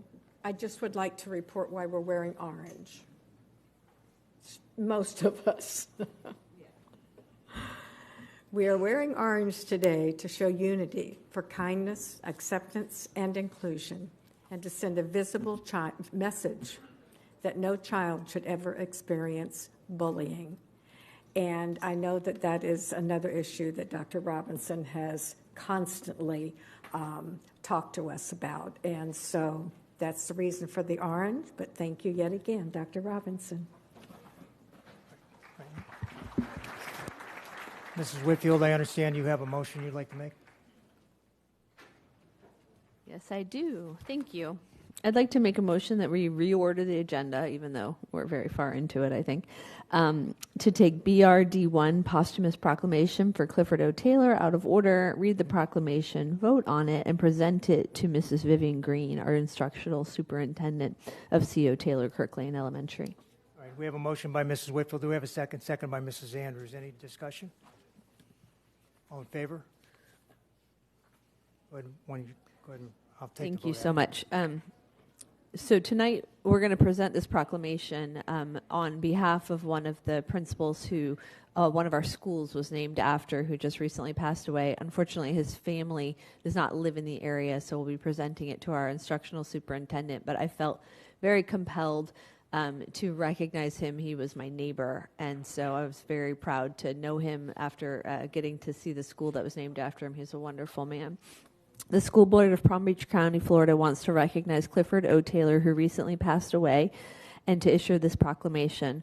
Whereas Clifford O. Taylor, born in Fort Pierce, Florida, on January 4th, 1926, and passed away on September 22nd, 2022. And whereas Clifford O. Taylor was a U.S. Navy veteran of World War II, stationed aboard a landing ship tank LST in the South Pacific, and whereas Clifford O. Taylor graduated with a bachelor degree from Florida State University in 1950 and Master of Education from University of Illinois in 1954, and whereas Clifford O. Taylor was the original principal at Kirk Lane Elementary School, and whereas Clifford O. Taylor was active with the Palm Beach County Safety Patrol Association and made the trip with students to Washington, D.C. on 25 occasions, and whereas Clifford O. Taylor was an honorary member of the State and National Parent Teachers Association, member of the Association for Supervision and Curriculum Development, Legion, National Association of Elementary School Principals, Palm Beach County Principals Association, Southern Association of Schools and Colleges,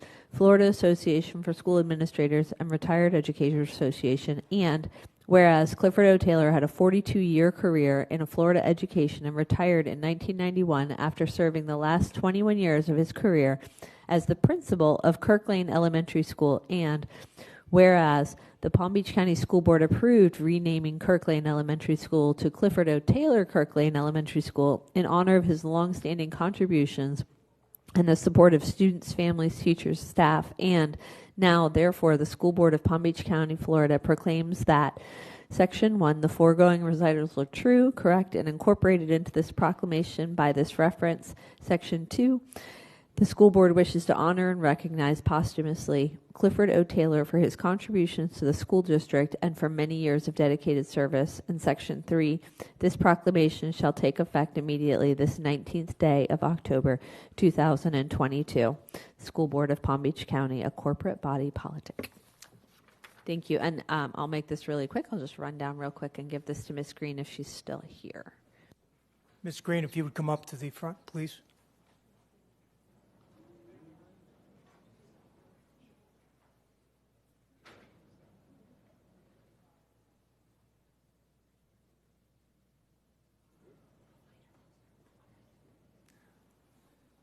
All right, we'll take a vote on the motion. All in favor? Opposed? Motion carries 7-0. Ms. Nolan, you want to take care of the next item?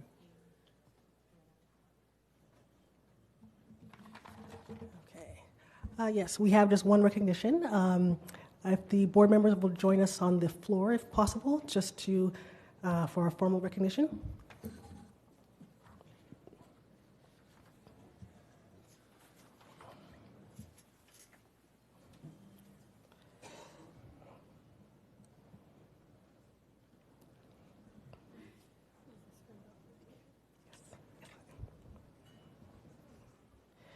All right, so this evening we are recognizing Britt Feingold, an art teacher at Lake Worth Community High School. She was named Florida's Outstanding Art Educator of the Year for 2022 by the Florida Art Education Association.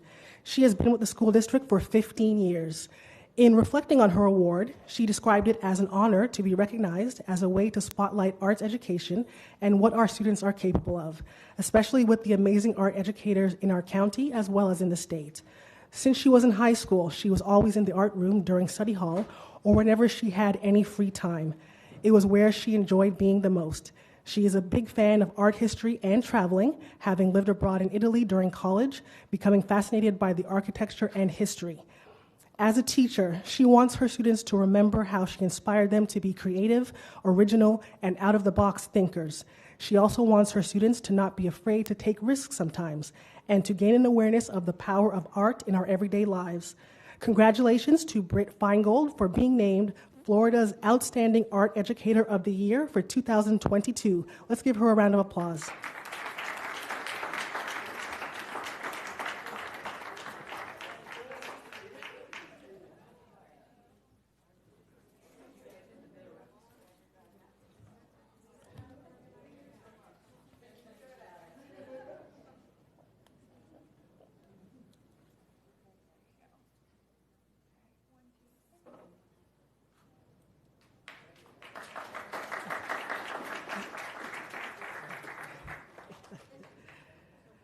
That concludes our recognitions. Thank you, everyone.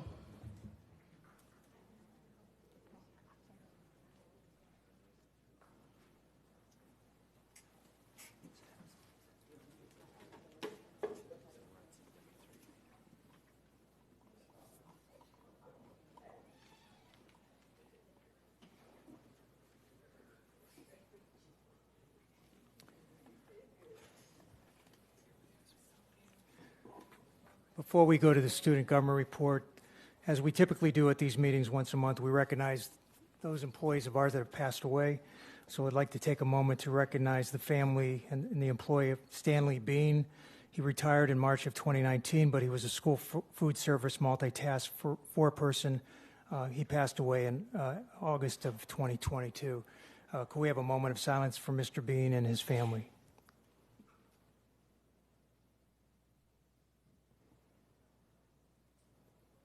Thank you very much. That'll take us to the student government report. President Fortin. Thank you, Mr. Chairman. So as to my president's report, I would like to start by thanking Frank Barberi, Alexandra Ayala, and Dr. Legata for attending our first county meeting of the year. In the meeting, they had a great time connecting with the future leaders from Palm Beach County and answering their questions on the school system. It was a pleasure having you guys there and letting our students interact with the school board. Our next meeting will be on November 17th. More details are to come as we get closer to the date. While we're on the topic of county, I would also like to mention that our county student government representatives, Reed Snyder and I, will be attending the Southern Association of Student Council Conference this weekend in hopes of learning and expanding our leadership skills in order to implement them in the Palm Beach County Council. We will be learning from other counties and getting ideas to bring back to the board representatives as needed. Along with that, in the last meeting, we discussed and amended our Palm Beach County Council Constitution to expand the Vice President's role into representing the county in the Superintendent Student Advisory Council. Thank you so much for your time, and any new information on the next upcoming meetings will be readily available shortly. Thank you. Thank you, President Fortin. The Academic Advisory Committee, Ms. Postal, are you here? I will not keep you all long today because we're really not here for a lot of reports, so I'll be very quick.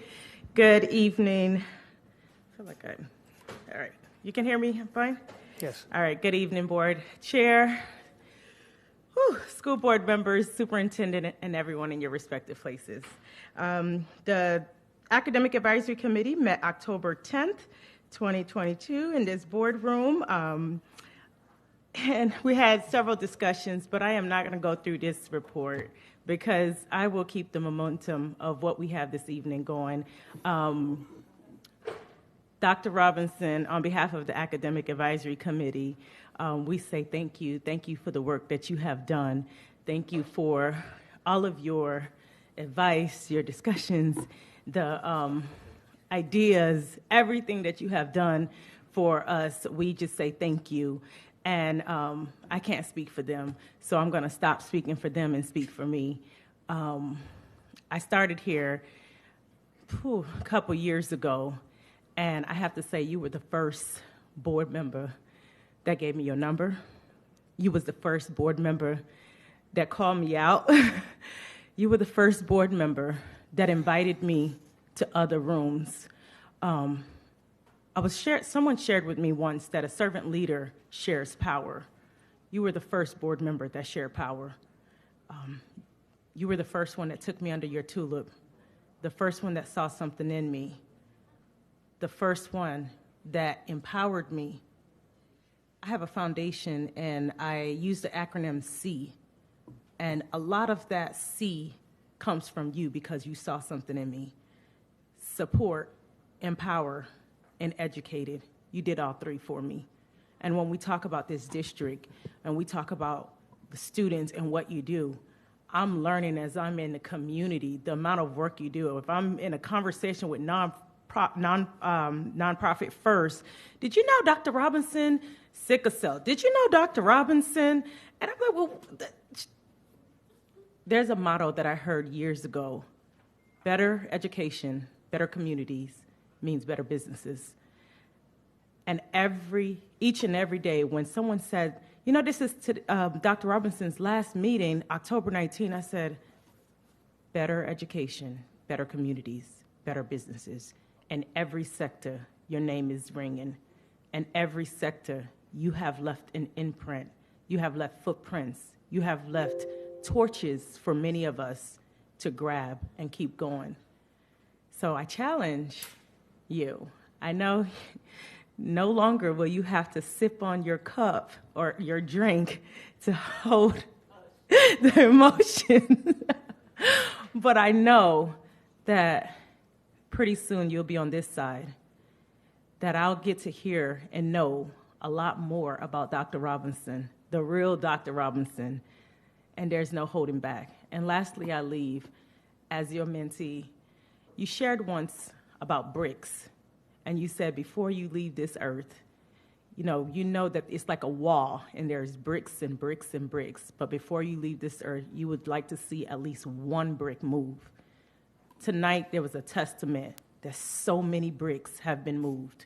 In my life, you have moved many bricks, and in the short period of time, because I'm not going to, 22 years, I graduated back in 2005, so, I'm pretty young. But in the short period of time that I have been a vice chair, a chair of the District Diversity Equity Committee, the vice chair and the chair of the Academic Advisory Committee, I have seen many bricks moved, especially in the community that look like ours. And I will do whatever I can to continue to grab that baton and run the race the best that I can. I can't fill your shoes, but I promise I'll keep running. And I know when you leave that dais, you'll be right beside me.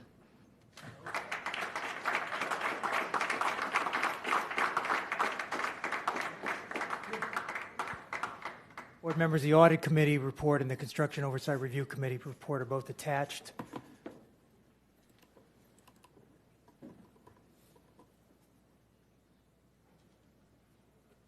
Ms. Postal, are you presenting the District Diversity and Equity report?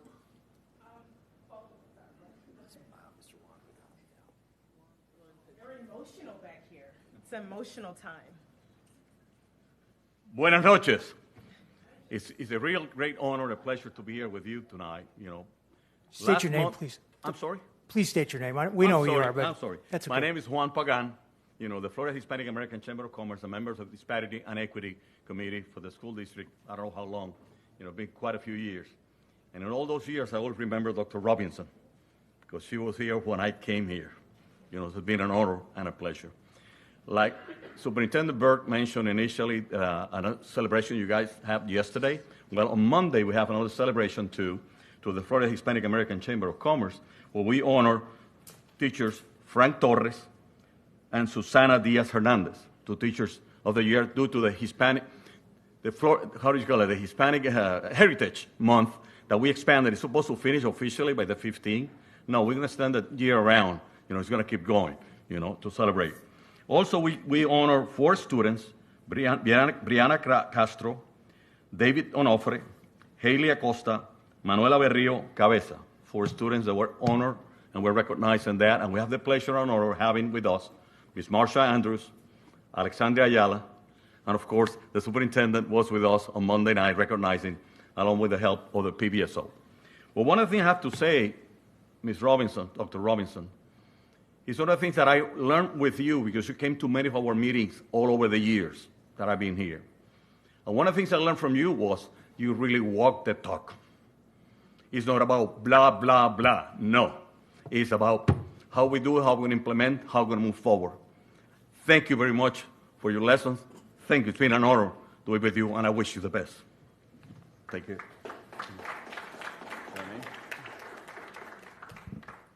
And he wanted me to finish the rest of the District Diversity and Equity report on behalf of the District Diversity report.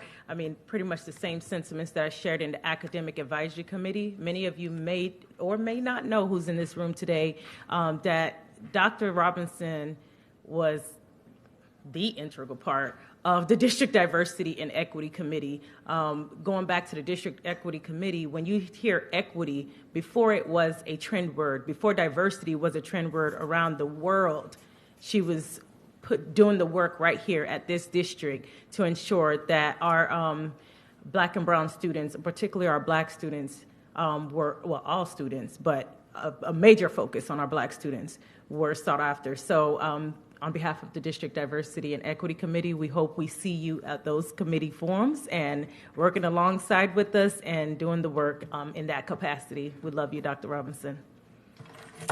General Counsel, do you have a report? No report. I gave my report earlier. All right. Inspector General? No report. Great. Board members, refresh your computers. There's been some changes on the agenda to move things around. We'll go to elected officials and delegates at this point. Would President, CEO of the Education Foundation, Mr. James Gravillos, please come up to the microphone.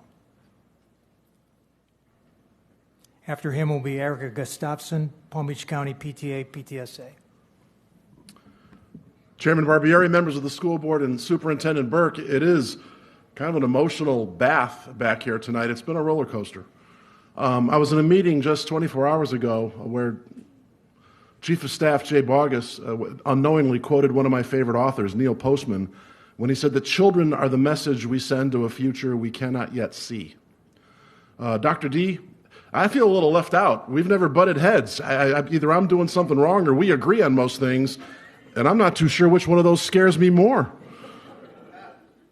But obviously what you've heard tonight is that your legacy will be written by the children who are the message you are sending to a future you cannot yet see.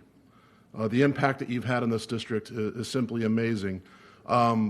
Ms. Whitfield, I thank you for bringing up the memory of Clifford Taylor, one of our legendary principals. There was a young kid, Eddie, who was one of those first students at Kirk Lane, who then went to Coniston, John I. Leonard, then eventually went to the University of Florida, both undergraduate and grad school, law school. And Eddie, of course, is Edward Tanser, who went on to become a successful attorney at Gunster and recruited me to the Ed Foundation and half the staff and probably 2/3 of our board. Clifford Taylor probably had no idea the influence he was having on young Eddie or the foundation as it stands today.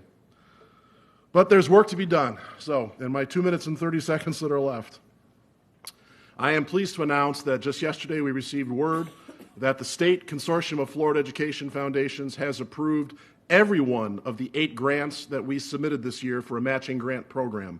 All the credit here goes to Jennifer Etheridge, our program director, and Becky Youngman, who we stole from the district here a few years ago on the program side of the house. All 8 grants total with the local matching funds amount to about just under $800,000 in program funding that we are bringing to this district. Very briefly, the Atlantic Eagles Finance Committee, teaching financial literacy, our local funder is Bank of America. Building oral language and vocabulary in VPK, our local funder there is PNC Bank. Connecting kids in the community through the Kellogg Foundation is, of course, our digital inclusion plan. To educate, affirm, and inspire with the SPIRE Reading Intervention Program, we'll be supporting about 200 underperforming students in 13 elementary schools in Boca Raton. Our partner there, Frank, is the Golden Bell Foundation and the Boca Raton Chamber of Commerce. Rocket-powered robotics continues for one more year, and the first LEGO League funded by locally Aerojet Rocketdyne. Our behavioral health technician program, I remind you, this is the first program in the state of Florida training future mental health technicians right here in Palm Beach County. Our partner funder there is Quantum Foundation. And last but not least, Stepping Up STEM in Pahokee. This program is going on for its 5th consecutive year, doing incredible work with the 6th through 11th graders there. And our local funder is Meredith Trim and Ventus Charitable Foundation. Again, members of the school board, these grants total close to $800,000. Dr. D, you and I share a desire to reach those who have not yet been reached, and the programs of the Education Foundation are designed to do just that. Whether through our matching grant program, through our regular grant cycle, and of course Red Apple Supplies, we're doing everything we can to serve not just the Title I schools, but every school in Palm Beach County so that every student has the right and the opportunity for a first-class, first-rate education. I cannot thank you, members of the school board, enough, and I especially tonight want to thank the members of our elected officials from Palm Beach County who voted on that appropriation and made it happen. I could encapsulate all of this in just 1 or 2 words, but better to say, Dr. D, Clifford Taylor, job well done. Your legacy will continue. Thank you very much. Thank you, Mr. Gravillos. Erica Gustafson, and then Claudia Bartko from Junior Achievement at Palm Beach Treasure Coast.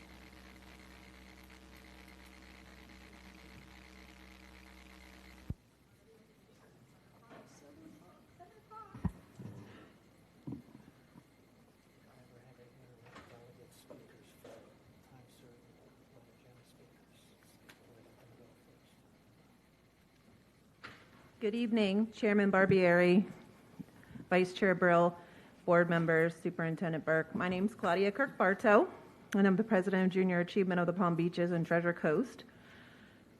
And I'm so glad I'm here tonight for Dr. Robinson. Usually Katie comes, but I'm so thrilled to be here. You are so special. And nobody talked about you voluntelling, because I'm one of those that have been voluntold by Dr. Robinson. So thank you. Thank you for believing in me as well. Really appreciate that. I'll give my report. Junior Achievement is excited again to inspire the next generation of entrepreneurs by hosting our Global Entrepreneurship Week, November 14th through November 18th, thanks to Fifth Third Bank. During this week-long event, local high school students hear from amazing entrepreneurs in the area who are excited to speak with students about their successes, their challenges, and share their words of advice. We'll have local entrepreneurs from a variety of different industries, including computer science, the healthcare industry, culinary, business operations, and more. And this year, students will have the opportunity to join live stream sessions that are happening across the district. Last week, we completed the Junior Achievement Hispanic Heritage Speaker event. Students across the district learned about various careers and backgrounds from multiple speakers, including school board member Alexandria Ayala. So thank you. We're proud to share this event served and will continue to serve over 26,000 students, thanks to the help of the IT department. So we were able to share that all virtually. And additionally, Dina at Don Ramone's on Dixie sponsored a raffle to support teachers utilizing the Career Speaker Series in classrooms. And we had winners from Liberty Park, Lantana, Westward, and Palm Springs elementary schools all received gift certificates. And we're proud to collaborate with our community and highlight those who make Palm Beach County a great place to live and work. And we're also excited to have our high school heroes back in action this year. With this program, high school students have the opportunity to step in the shoes of teachers for a day and teach one of our work readiness programs to local elementary students. So during the semester, the JA team will place high school students from William T. Dwyer High School, Forest Hill, Glade Central, Lake Worth, and John I. Leonard. And I do want to thank School Board Member Whitfield and Superintendent Burke and his wife, several of our principals and teachers for attending our Caribbean Wind event last weekend at Save Harbor Rybovich. And Dr. Robinson, thank you. You'll be missed. Board members, at this time, we have to take the non-agenda speakers and stop with the delegates and elected officials. We'll come back to them at 7:30. So I'm going to call the non-agenda, the non-agenda speakers three at a time. Please come up to the microphone that's closest to you. Edwin Ferguson, Seth Bernstein, and Morris Karstarfen.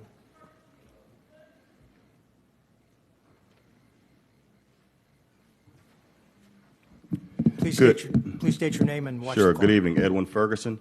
Good evening, everyone. I want to applaud Dr. Robinson for 22 years of service.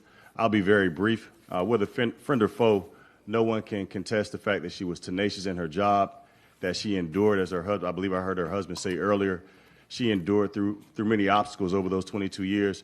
And last but not least, whether friend or foe, no one can contest that she was committed at all times to our children here in the Palm Beach County School District. So I want to applaud you for your service and wish you all the best in your future endeavors. Have a great night. Thank you, Mr. Ferguson. The next two were Seth Bernstein and Morris Karstarfen. All right. I'm Morris Karstarfen. Thank you. Dr. Robinson, I would like to just personally thank you. As your husband say, it's not much anyone else can say tonight that has not already been said. But so I just want to thank you for your always challenging us in Delray Beach. And I thought we was special and thought we only can call you late hours, but I hear that everybody call you late hours. And so you're not just a friend of Delray, you're a friend of this county. And I just want to say personally thank you for always challenging us. We are who we are because of you, and you continue to challenge what we do. You didn't always agree with us, and you always push us to come up with the right answers. So I just want to say personally thank you for all you've done, and looking forward to continuing to working with you in the future. So thank you so much. Thank you. Dr. Bernstein. Thank you, Mr. Chairman, Superintendent, school board members. It's an honor to be here tonight. And I'll start off by saying that I feel very honored to be hollered at by Dr. Robinson through the years. So I just want to put that out there. I met you, Dr. Robinson, a little over 20 years ago. I was partnering with the school district on helping students and their behavioral health needs and their families, and it's just been a wonderful ride. I also, Mr. Superintendent, she does have a husband. He's been around for a while. I remember meeting Dr. Gaines. He came to talk to some psychology students at a high school years ago. But Dr. Robinson, you are a woman of conviction who always comes to the table with your perspective of mother first. You're an incredible advocate for your community and those not offered a voice.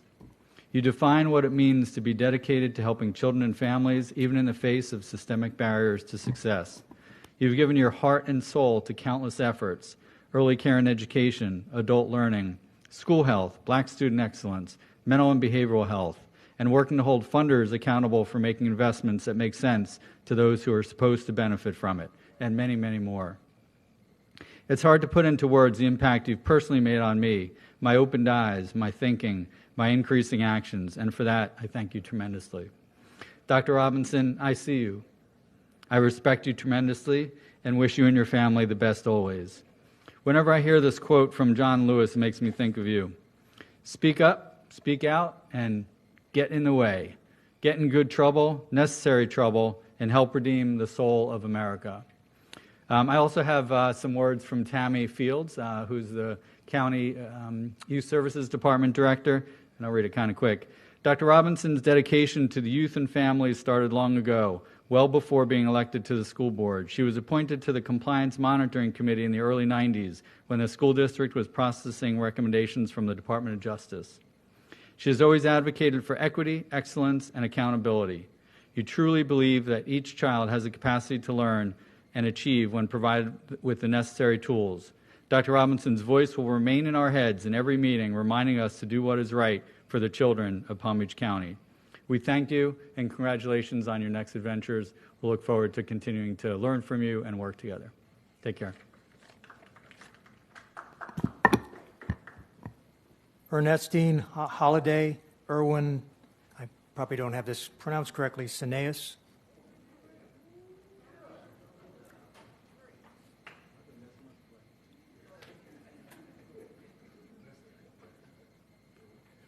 Good afternoon to the school board, superintendent, and all the attendees.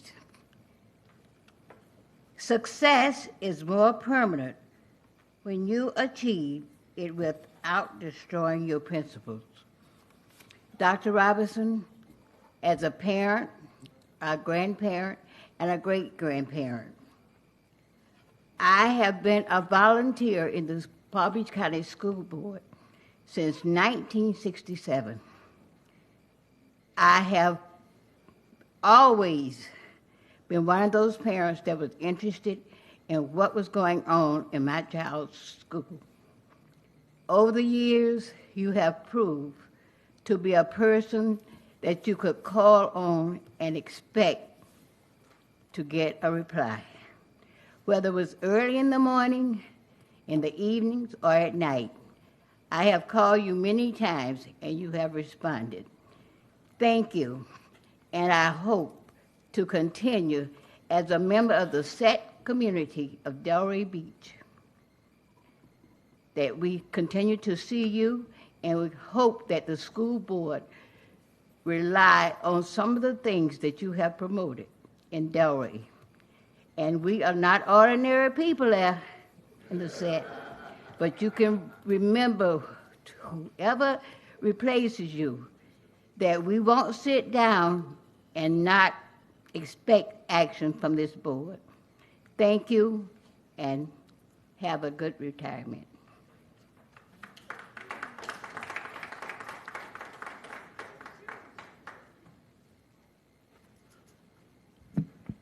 All right, peace, everybody. Irwin Cineas.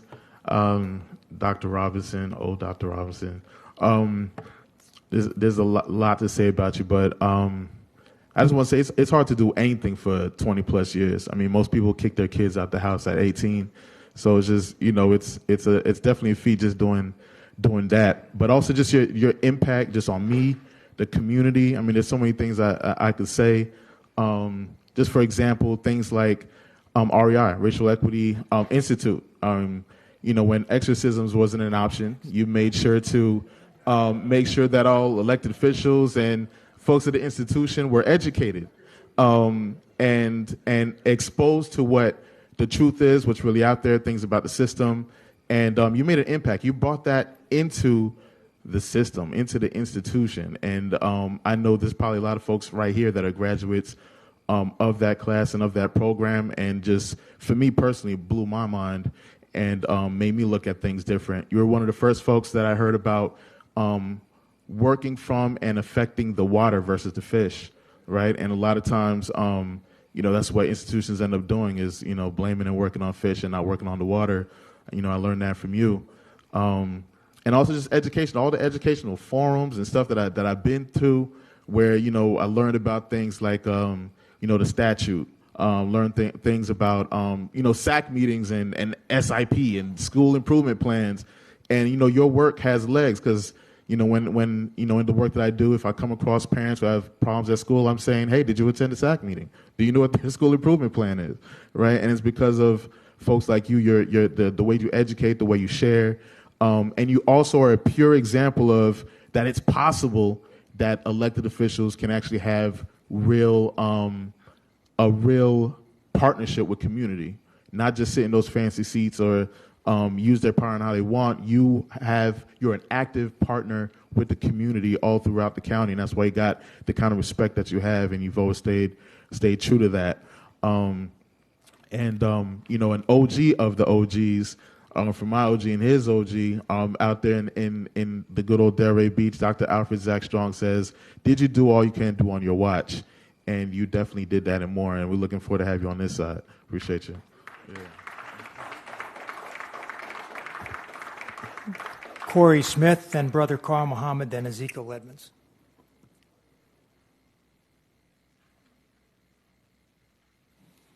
Good evening, board members, Superintendent Chair, Corey Smith, Riviera Beach. Dr. Robinson, I've known you for a good part of my life. Started off as a summer camp counselor with your boys. I was their camp counselor back at Gaines Park when I was home during the summers in college, and I knew your husband more than I knew you because we played ball together over at Lake Lytle when I was a young man still trying to have hoop dreams. But as I went to law school and I came home and I was a public defender, I remember you coming to the Cunningham Bar Association right about 98, somewhere thereabouts, and you were talking about the Coalition for Black Student Achievement. And as a product of this system, you moved me. And one of the things that always made me admire you is that you cared enough to look, and then you had the courage to do something about it. And I'll just give a quick personal example, and I've told people this and I've told you this, but I'm going to say it publicly. Most of y'all know that I worked here in the district in the legal department as an attorney on 2 stints for about a total of 7 years. When I first started, I was, coming out of the public defender's office, happy to make a higher salary, and looking to further my career, about a 4-year lawyer at the time. And I stood in this room, and Dr. Robinson pulled my contract. And I'm nervous as I don't know what, like, why is she pulling my contract, right? And she said, we're hiring a new group of attorneys here, and there's one black guy, and I want to know why his salary is the lowest. She had the courage to look, the caring to look, and then the courage to say something about it. Now, I don't know, and I can't remember because it was 20 years ago, whether or not I got a bump in salary or whatnot, but the point was that somebody cared enough to look and then notice the disparity and then do something about it. So, thank you, Doc. And I know that there are people, I'm trying not to get emotional myself. There are people all over this district who have stories like that. And Brother Sineas was just talking about the water and the fish. And I talk about, you know me well enough to know that I understand the system and I understand, how it's underserved our communities. And if we're going to make systemic change, You've got to have structural and a foundation and a framework for it. And I know that that mission and equity statement that as it sits today would not be there if it were not for your leadership. So thank you for doing that. I can assure you that those of us who are going to run I don't want to use the word race, but we're going to run. We're going to keep running. And as Morehouse says, we're going to try to live up to the crown that you put over our heads. So thank you, thank you, thank you. Carl Muhammad, Ezekiel Edmonds. How you doing? Carl Muhammad. My comments are a little bit different because I'm on that same track trying to find some relief for the American descendants of slaves. And I'm not looking backwards. I'm looking forward. I'm looking to those of you, Ms. McQuinn, Ms. Ayala, Ms. Marshall, should you be selected, Ms. Brill, Mr. Barberi, and Mr. Burke. And as we do prepare ourselves to go in a new direction, it is important that you do take a critical look and do an analytical look at some of the advancements that we've made here in Palm Beach County. Many of the things that you're going to find out is that you never knew anything about. And when we do an inspection on the American descendants of slaves, we'll be able to see that. And everybody got a responsibility because we've been having a lot of egregious things happening into our activity. And Mr. Burke, I want to thank you for trying to bring some civility to this microphone each and every time we come, because it appears that people use this microphone for all kinds of events to highlight themselves and highlight other things that are not necessarily involved in the educational process of our children. And as it relates to going forward, Ms. Ayala, I think you're the only one that we haven't met from our community, and we're going to try to schedule a meeting with you so that we can have that conversation. And to all of you, I'm hoping that you see the need for us to work together.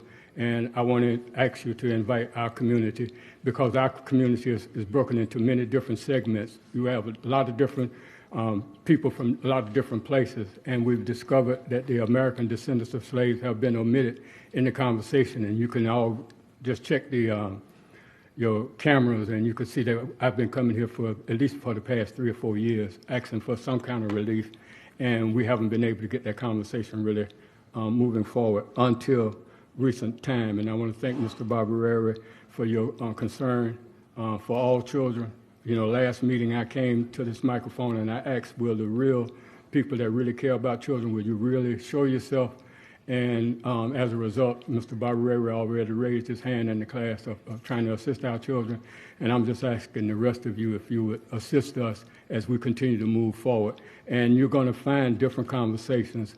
And please invite the American descendants of slaves. And I know it's kind of difficult, but we were discovered in the past equity study, and they showed that there's a real need for you to have a conversation with us. Thank you very much.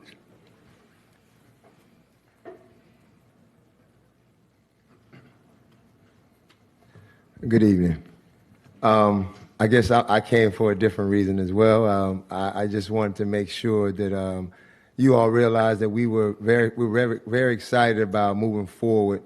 We want to thank you for your efforts in trying to comprehend some of the abiding challenges that we've been facing that have kept us from some of the sustainable progress that we've been looking for. We just are really excited. Dr. Robinson, of course, it seems like sometimes we do more aggression than progression, but I know I love you, and I know it comes from a good place when you curse me out like everybody else. But I also want to know your commitment to our community when you step down. We need giants in our community, especially from the ADOS community, who understand what's going on inside the district. And we'd like to see you take part in some of our exploring the legacy for the past 20 years and how we can set our sights to resolving some of the challenges that we didn't meet or some of the problems that we didn't meet. But kudos to those of you that I have spoken to, and we have dialogue in reference to some of the challenges that we have. And we're just looking forward to this. I know it's a sad time, but at the same time, we're excited to see you transition. We've been dealing with quite a bit, and to keep ourselves from always seeming like we're confronting you, we're just going to not say much tonight. But I appreciate you all, and I'm looking forward to moving forward in this district and making it what I know it can be, especially for the ADOS community. I saw a few people looking a little perplexed, but I was, a little taken aback hearing Keith Oswald quote Baldwin and W.E. Du Bois. That was very interesting to me. So hopefully there's some movement around in reference to the energy that you're experiencing, Keith, that's got you quoting Baldwin. Wow, that's serious. All right, so I'm gonna get out of here, and once again, we appreciate you all. And Miss Ayala, I think Brother Carl did say you're one of the only ones that I haven't met, and we're looking forward to sitting down and having a discussion. Take care, everybody. Thank you. Thank you. Next two speakers are Alexandra Burke and Edward Niesenbaum.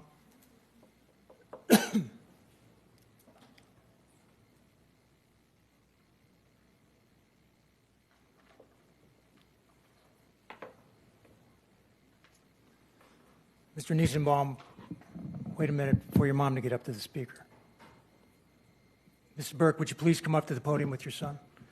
I just want to remind both of you, since you violated the rules in the past, that if you mention a school board member's family or a school board member's religious beliefs, not only will I turn off the microphone, but you'll be escorted out of the room. So just keep that in mind. Could you please repeat last statement? I didn't get it. I said if you mention a school board member's family, like you have in the past, or you attack a school board member's religious beliefs like you have in the past, I will turn off the microphone and you'll be escorted out of the room. Okay?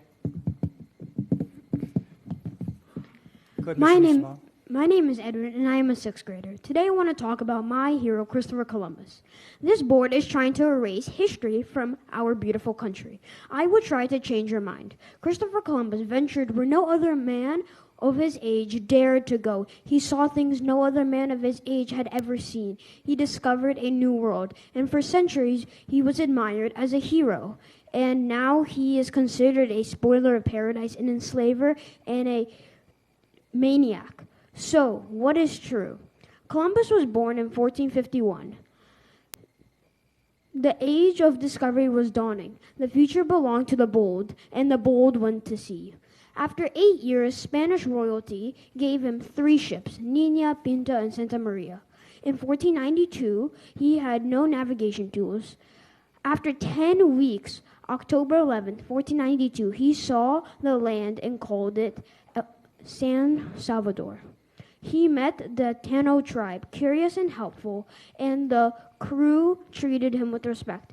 Elsewhere, there was the Caribs, the cannibals, for whom the babies were delicacies. Like every place in earth, in every time in history, some good, some not so good. Columbus was a man meant for the seas. On land, he was beaten by politicians and bureaucrats. It is on their suspicious accounts that modern attacks on Columbus's reputation are based. He sold natives to slavery, but he didn't invent slavery, which was common around the world long before and long after his time. There was no genocide. There were wars long after Columbus. There were marriages between Spanish and natives. It is unfair to focus on Columbus's sins. It is unfair to judge someone who lived 500 years ago by today's standard. When we celebrate Columbus, we celebrate the arrival of Western civilization to the Western Hemisphere. And if you can't celebrate that, it says much more about your moral compass than about history's greatest explorer. This week, I learned about Sandiato, who was the ruler of the Empire of Mali in the 13th century. He owned slaves. He was selling slaves. He forced people to convert to Muslim religion or die. Under him, the punishment for stealing was cutting a hand. And I was in shock when I read, while Sandiato is a historical figure of great importance, he is best known as a legendary epic hero in the sense the King Arthur of Africa. Really? Don't you think that there are double standards? It looks like an attempt to diminish and slander the Western culture, Western civilization, with the goal of rewriting history. Western culture is my culture, and I will fight. Got it?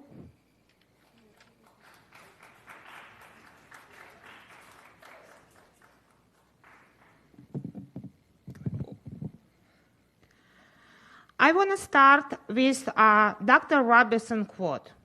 She stated when all of you were complimenting Mr. Burke, she said, but we don't have any academic improvement. I couldn't agree more with Dr. Robinson, and you will not have any with current curriculum. I'm closely following 6th grade ELA curriculum and learn that you can place any amount of money to school, it will be no progress. I already prepared all these details, but decided to deliver it during a next meeting because today I learned something really outrageous and alarming. Right in the middle of ancient history class, socialist, anti-free market propaganda was injected in part of Cambridge Global Perspective. I learned from the teacher that my son is enrolled in Cambridge Global Perspective. More interesting, I didn't consent their enrollment. Even more, nobody from school was mentioned anything about the program during the curriculum night. For example, the term fair trade is introduced. And of course, it was stated that free market is not fair. As part of assignment, children should write essay.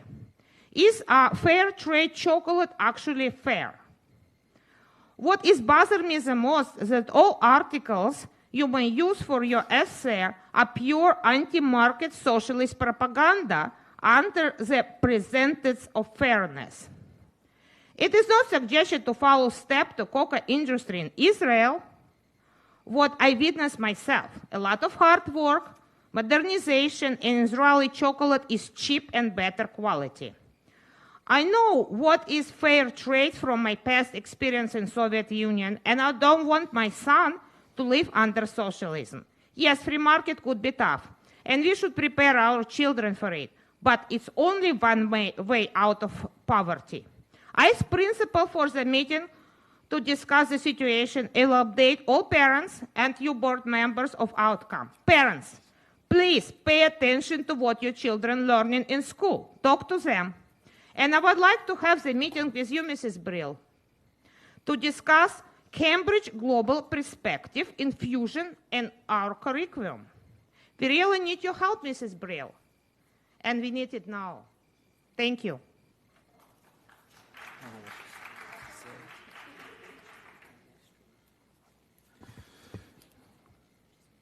We're finished with the non-agenda speakers, although the list is not completed. We'll get back to them. We're going to go back to the delegates.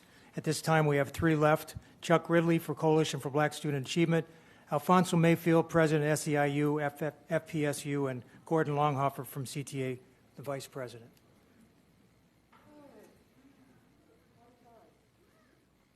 Whoever gets the microphone first, just say your name and watch the clock. I'll take you up on that, Mr. Barbieri. Gordon Longhofer, Vice President of the Palm Beach County Classroom Teachers Association. Speaking tonight on behalf of President Justin Katz and all of CTA. She had to step out for a minute, but I'll say my bit anyway. Take a few moments and thank Dr. Robinson for 22 years of work for Palm Beach County School District. I would be remiss if I did not take a moment on behalf of the association to acknowledge the fact that we, Dr. Robinson, are indeed a wealthier district because of your hard work, determination, and sacrifice over that tremendous period of time. Personally, and on behalf of my president and the members of CTA, I thank you from the bottom of our hearts for all that you've done for us. Chairman Barbieri, Superintendent Burke, and members of the board, as you may already be aware, the CTA ratified our recently negotiated collective bargaining agreement with over 98% of the votes cast. This is an extraordinary acknowledgement of the work that both the district and CTA teams have accomplished over the past several years. In addition, this year's agreement was reached in only 3 sessions, the shortest time in my 10 years at the table on behalf of CTA. The collaboration that we now enjoy is a direct product of hard work by both sides to truly focus on the issues that matter most and address them together. I'd prefer that the state legislature was of the same mind. Sadly, they are not. In the past 2 years, the legislature has made additional changes to Florida Statute 1012.22, which determines how teacher salaries may be paid. Among those changes, you will find that many veteran teachers with 11 or more years of experience can now only receive salary increases that are at least 25% less than their colleagues simply because of a contract status. Call it an experience penalty, if you will. This unjust pay plan forces salary compression, further demoralizing our most experienced educators. This is only one of the more than 20 laws governing teacher pay that have been enacted in the last 10 years, and is in fact the worst of them all. That, along with others that deny teachers fair and hard-earned pay in the form of advanced degree supplements, cost of living adjustments, and desperately needed mid-career veteran pay adjustments, are among those similar to this, if you will, experience penalty. Considering these facts on teacher pay, we urgently request that you make it a legislative platform priority to seek changes in law regarding how teachers are paid. Local school boards are the officials closest to their communities and possess the greatest information on what is best for their districts. Having autonomy in determining how to best compensate teachers is clearly in the best interest of this board as well as every other school board across the state of Florida. Please know, we are eager and look forward to collaborating closely with the board, Superintendent Burke, and his staff to craft legislative priority items to change many of these laws. Thank you and have a good evening. Go ahead, Mr. Mayfield. Good evening, Chair Barbieri, Superintendent Burke, School Board at Large. My name is Alfonso Mayfield, SCIU of PSU. I'm here narrowly to talk about Dr. Deborah Robinson. So I'm in an awkward situation because everything that I've wanted to say, someone else has said. So I'm gonna do something a little bit different in 3 minutes and 42 seconds.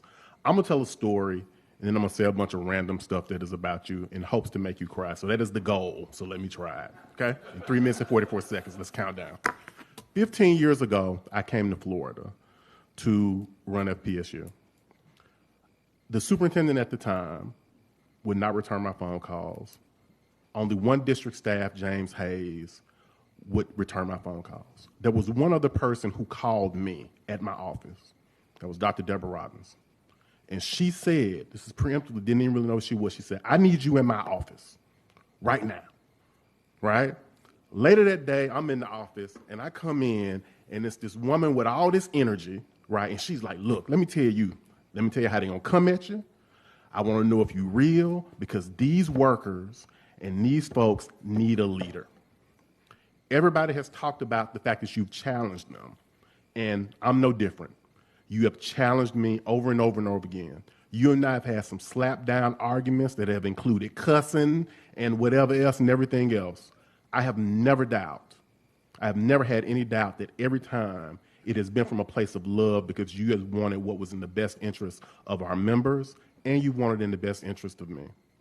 So from my members and from our organization, I want to say FPSU, which was a burning tire fire 15 years ago and is not anymore, would not be the organization it is today if it had not been for you, your leadership, and the example that you set and the way that you challenged us.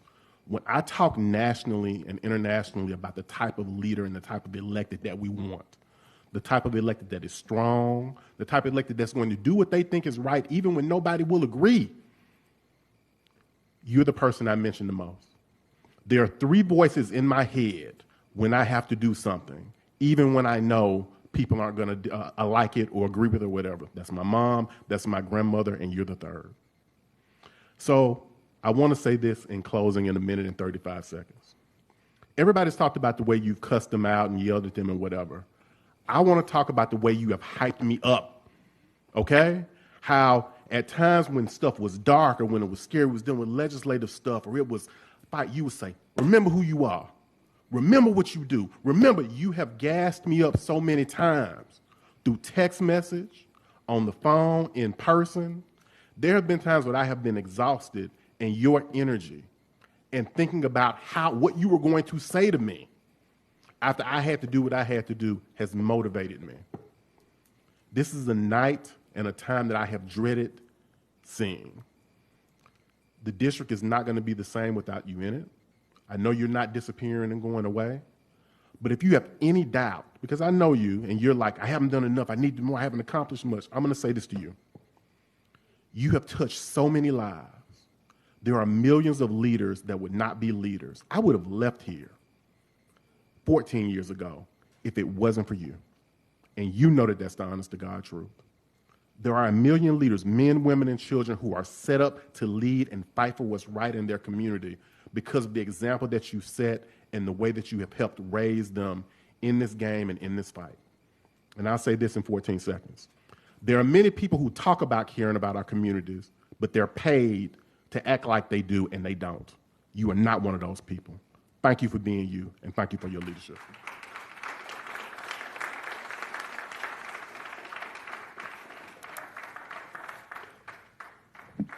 Mr. Ridley.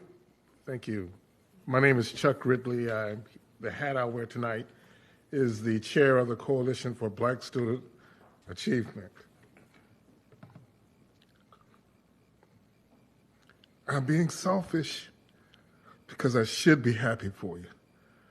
So I'm going to try to read a proclamation on behalf of all community organizers. And the authority to read this proclamation does not come from any governmental institution. It comes from community organizers. And it was given to us by the ancestors, the elders and young lions, all warriors for liberation. Whereas Dr. Deborah Lynn Robinson was born and raised in Flint, Michigan, and after receiving her MD, she moved to Palm Beach County to serve as a practicing physician, a loving wife, a dedicated mother of 3 black men, and now you got the chance to see her grandchildren, which she adores. Whereas while serving as the chair of the NAACP Education Committee, you recognized that Palm Beach County School District was failing black children, and you took the advice of Congressman Alcee Hastings, who told you not to just complain about it, do something about it, and boy, did you. Whereas the chair of the founding chair of the Coalition for Black Student Achievement, your organizing efforts led to the creation of the Achievement Matters for All document, and I don't need to continue there. Whereas when it came clear that the voices and concerns of the black community was not heard on this school board, you took the black community and placed it on your shoulders, and you showed up. And many times we abandoned you and left you here. But somehow you endured and managed to bend this district towards equity. So be it resolved that while much work needs to be done, the school district is not the same institution you walked into 22 years ago. As a result of your presence, this board better understands the word equity, and on occasion, they actually can use it in the proper context. Senior level administrators are not only willing to ensure equity exists, they actually are arrogant enough to defend and protect it. I've watched principals and mid-level administrators become badass community organizers. But most importantly, there is a love of community residents, organizations, and parents that owe you the sacrifice you made. In fact, when I needed to turn out for community, all I had to say was they messing with Debbie down there at that school board, and they would show up. So be it resolved that I have the authority from the elders to release you from this assignment as an organizer on the school board. But I will state job well done. And additionally, I've been granted the authority from the Young Lions to now give you your new assignment, which is to return back as the chair of the Coalition for Black Student Achievement. Thank God, I'm tired. And I have been instructed by the young lions to let you know they see you as an OG. And they want to learn from your bunions because they want you on these streets fighting in the struggle with them. And we all know ain't nobody coming to save us. And be it resolved, in the words of all the organizers, boom shakalaka.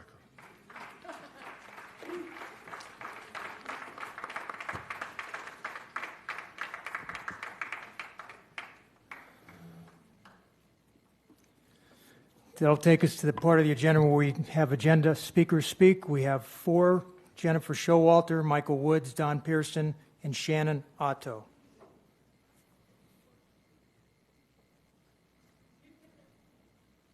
Make sure you please all state your name for the record.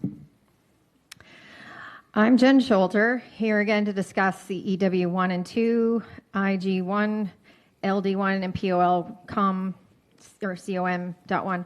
I would also like to note, it's getting close to 8 o'clock. There are people here that took time off of work and have babysitters, and we're here for the people's work. So, if we're going to have presentations like this, and they're great, we should have a separate special event for that, because people are going to be here really late.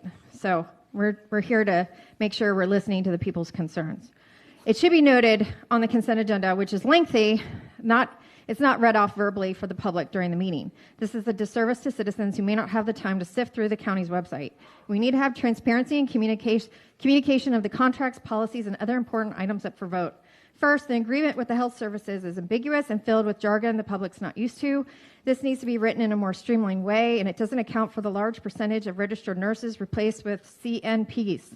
Secondly, the enormous Stop Violence Act grant from the PBJ is ironic, since Tim Hay, the director of Safe Schools from Florida, wrote the board this letter with serious failures and violations regards to school safety. Specifically, he said, it's not limited to, refusal or failure to follow the mandates of school-related safety laws such as the Marjorie Stoneman Douglas High School Public Safety Act resulted in unnecessary and avoidable risks to students across the state. School officials violate and continue to violate state law by systematically underreporting incidents of criminal activity to the Florida Department of Education, and a lot more. So I find that pretty ironic. Third, the next item was concerning the amount of money in duplicate payments made to workers. This is yet another example of why we need to have a full forensic audit on the budget to see where the money's going.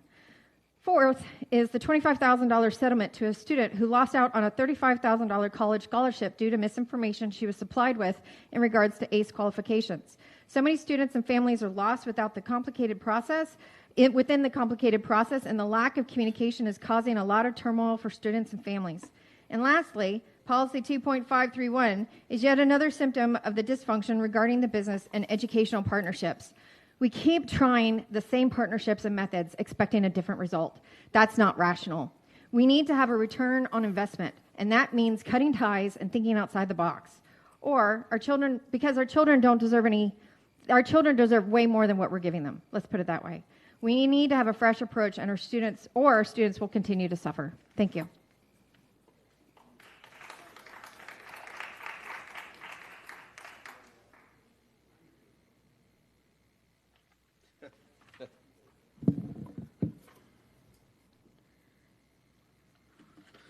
Please state your name. Yes, sorry. Michael Woods. Go ahead. Thank you. Michael Woods, he, him, they, them. Good evening, Mr. Chair, school board members, and Superintendent Burke. My name is Michael Woods, and I'm here to speak in support of the LGBTQ History Month proclamation that is up for approval at tonight's agenda. I'm speaking as an individual. It's hard to believe that more than 4 decades of my life have been spent in the school district of Palm Beach County, first as a student, and now as a professional educator in my 29th year. The 4th paragraph of the proclamation states that the school district of Palm Beach County is committed to academic success of all youth and to removing barriers to that end, and we believe that LGBTQ youth should feel safe to learn without fear, harassment, or discrimination. I will tell you as a former student, it has not always been that way. I spent most of my high school career worrying that I would actually get home Graduated John A. Leonard High School, go Lancers, with a 1 GPA, and college with a 3.98. Why? Because when I got to college, I was seen. So how do we create these spaces? We enact policies such as 5.001 and 5.003, which I helped fight for, paragraph 6. Most of all, we provide visibility. Through the year, we recognize many marginalized groups. We lift them up. But most of all, we do so by creating safe places and safe spaces for all students, by making all students feel seen. By supporting this proclamation tonight, you will be joining the American Federation of Teachers, the National Education Association, and the Florida Education Association, who have all by resolution recognized the importance of supporting marginalized students unanimously, including the LGBTQ youth in our schools. I know so because I voted for it and I wrote some of the resolutions. LGBTQ History Month is recognized in some form in the United Kingdom, Australia, Germany, and many other countries. I never learned about famous people who were like me, queer, gay, whatever you wish to call me. Hans Christian Andersen, we know who he is. Sue Bird, WNBA star. Raphael Bostic, FEA Fed Reserve CEO. Kelly Cohn, disability rights advocate. Bell Hooks, y'all know who she is, author and feminist. Jazz Jennings, transgender youth. Dr. Sally Ride, astronaut. And Alan Turing, creating of the Enigma machine that arguably saved thousands of lives during the Holocaust. This is our moment, and this is LGBTQ History Month. To all the students, I see you. To my school board members, Ms. Brill, Ms. Ayala, and my other friend who's left, I see you. And I hope you see me. Tune in tomorrow, Good Morning America. I'll be speaking on this topic.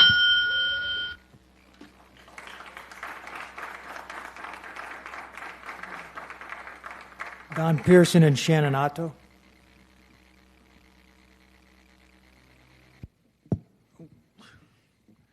Don Pearson, Palm Beach County School, 41 years. 22 of those years, I've been watching Dr. Robinson debate. And one thing I do want to say is in all those years, one thing you've always done is when you debated, you gave reasons for what you were saying. And I've seen plenty of boards where some board members just vote without debate. And I appreciate that you give reasons and people know exactly where you stand. So with that said, being on personnel, I've talked plenty of times about we need to vet more and see what's happening and debate more. And I'd like to really say that last board meeting, few board members said, hey, we're going to check into that, and they've contacted me to let me know. As a teacher in this community, I really appreciate that because I want to say publicly, you do a whole lot more than we see. But I also want to say there's a whole lot more happening that you don't see. And when someone brings that to your attention, it seems like you're vetting that out, and I really appreciate that.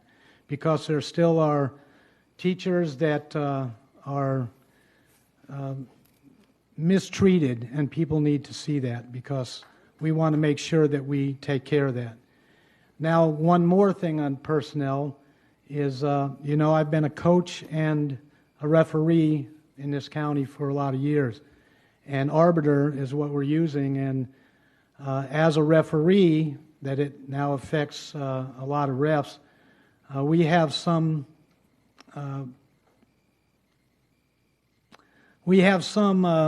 people that are not in the school district, but they're working with arbiter to do all the assignments. And when one of those or two of those people get disciplined and suspended, they should not still be assigning and getting paid. And there are some that are still doing that. And I don't know if you know that. If you do, I hope you take care of that because that just is a contradiction of suspension and working for our school district. So those kind of things are happening. But above all, I still advocate for teachers because we need to be seen also. We need to be heard. and we need to be vetted. And again, I appreciate everything you guys are doing. Thank you very much. Thank you, Mr. Pearson. Yes, ma'am. State your name, please. Hello, good evening, council members. My name is Shannon Otto, and I'm here tonight to talk about consent agenda item 2531 regarding the business and educational partnerships and that they are not working. Teachers are telling us that the students are behind. Parents are frustrated because their sons and daughters are put in the same program over and over, and yet a different result is being expected. And that is a definition of insanity. Our students are giving up. I have a suggestion. Why don't you announce every partnership and have a report given every quarter at a town hall? Then the students, the parents, and the staff can have real input. How about instead of throwing more money at these programs and using that money to hire more teachers? More teachers are really needed to help the youth in the real important academics of reading and mathematics and real science. This seems to be like a great photo op, but the programs are not helping our students in the basics. And if we all know something, it's that especially now after the last year of disruption with the distraction of COVID, there's a lot of challenge right now with the basics, like just arithmetic and reading and history and writing and mathematics. So if I could just encourage you to look at that and give parents and students and the staff the ability to have some real input in that area. And then also with all due respect about these different months that we're celebrating, whatever the topic is. Like tonight, the gentleman that was talking about LGBT, making it, a history month or something like that.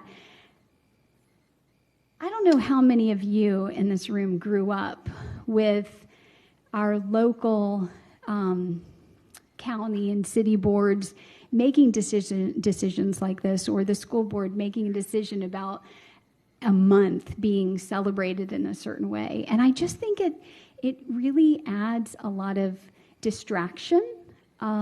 We really need to be focusing on what students are there to learn about. And it's not all about them, right? It's not all about me, me, me, me. It's really learning about the math, the reading, so they can be good writers, and mathematicians, and so they can go on to higher, if they would like to go on to higher education and maybe get their master's or maybe their doctorate, their PhD in something. But they're not going to gain that by having a month that is a certain topic. So, thank you. Thank you. Board members, is there anything you wish to pull from the consent agenda at this time? All right, we need a motion to approve the consent agenda. Motion by Mrs. Andrews, seconded by Ms. Ayala. Any discussion? All in favor? Opposed? Motion carries 6-0. The record should reflect that Mrs. Whitfield wasn't feeling well and she has left the meeting. That'll take us to new business. Board members.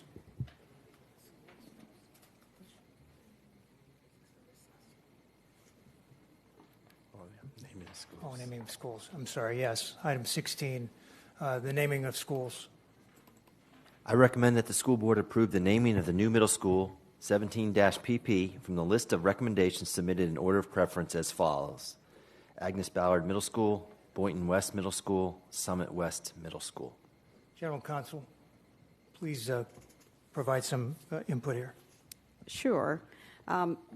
Just to give an overview of the process for the naming of schools, I wanted to take this opportunity to just remind the board and the public of the process. The policy states that it is the responsibility of the school board to approve the names of all schools and ancillary facilities. In fulfilling this responsibility, the school board shall carefully consider and respect community recommendations in the naming process. And so, of course, before the board considers, we would have to hear from the committee and consider by way of discussion. So it also states that before a new school is opened, the superintendent or designee shall recommend the appointment of a committee for the purpose of naming the school and follow the traditional committee process.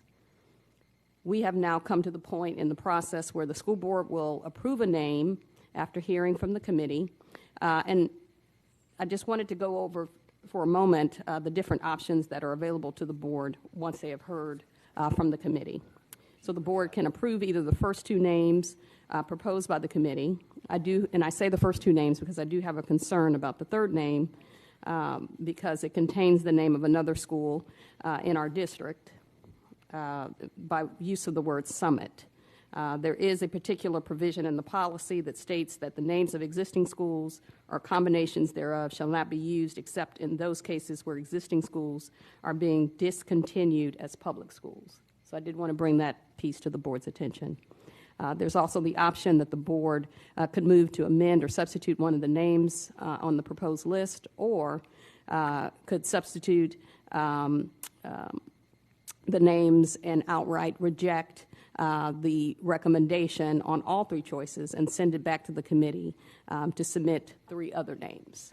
And finally, a substitute motion could be made for the board to decide the name of the school, but and ask the superintendent if he would approve. So those are the options that are available to the board tonight. All right, so we're going to hear from the principal of the new middle school.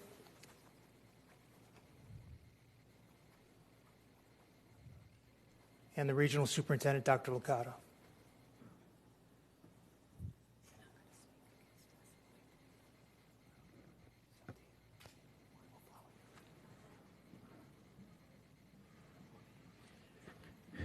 Good evening, Chairman Barbieri and board. I present to you the principal of PP out in the Western Boynton area, next to Sunset Palms, Mr. Joe Pizia. How are we doing? Thank you, guys. So the committee was formed and it by designee of Mr. Pizia by the rules of the policy, following it through strictly with a diverse committee. They met twice. It's all logged through the minutes, the tally sheets, and as per board policy, 3 names were chosen in order of popularity, and we are presenting those to you this evening. PC, do you have anything to add at this time? No, sir. All right. Ms. Brew, you wanted to make a motion? Well, actually, I just wanted to bring up some comments, but I'm going to be a lot briefer because of the hour, and then if you want me to go through the rationale on the choices and why people were opposed to them.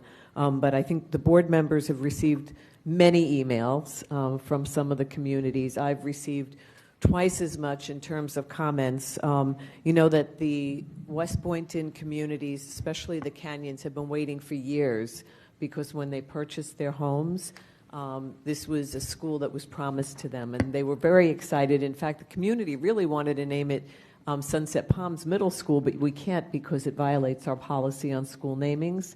So when the committee came back with their 3 choices, a group of communities sent out a poll to find out what people's reactions were, and they rejected, and I won't go into the reasons unless you want me to go into them, Agnes Ballard Middle and Summit West Middle School. The West Boynton Boynton West Middle School, which was the second choice, was actually one that the parents and the students that I spoke to were concerned with because they felt it was grammatically incorrect. And actually, the 4th choice, which wasn't brought forward to us, happened to be West Boynton Middle School. So you all received an email, I believe this one everybody got, that attached the survey that was sent out. 96% of the 442 families that answered the survey, 96% want West Boynton Middle School. 2% voted for Summit West Middle School and 1% for Agnes Barnes Middle School. And we are just so incredibly excited to have the new school that I would like to offer up a substitute motion, since it's what the communities want surrounding not only the Canyons but all of the other young communities that I reached out to.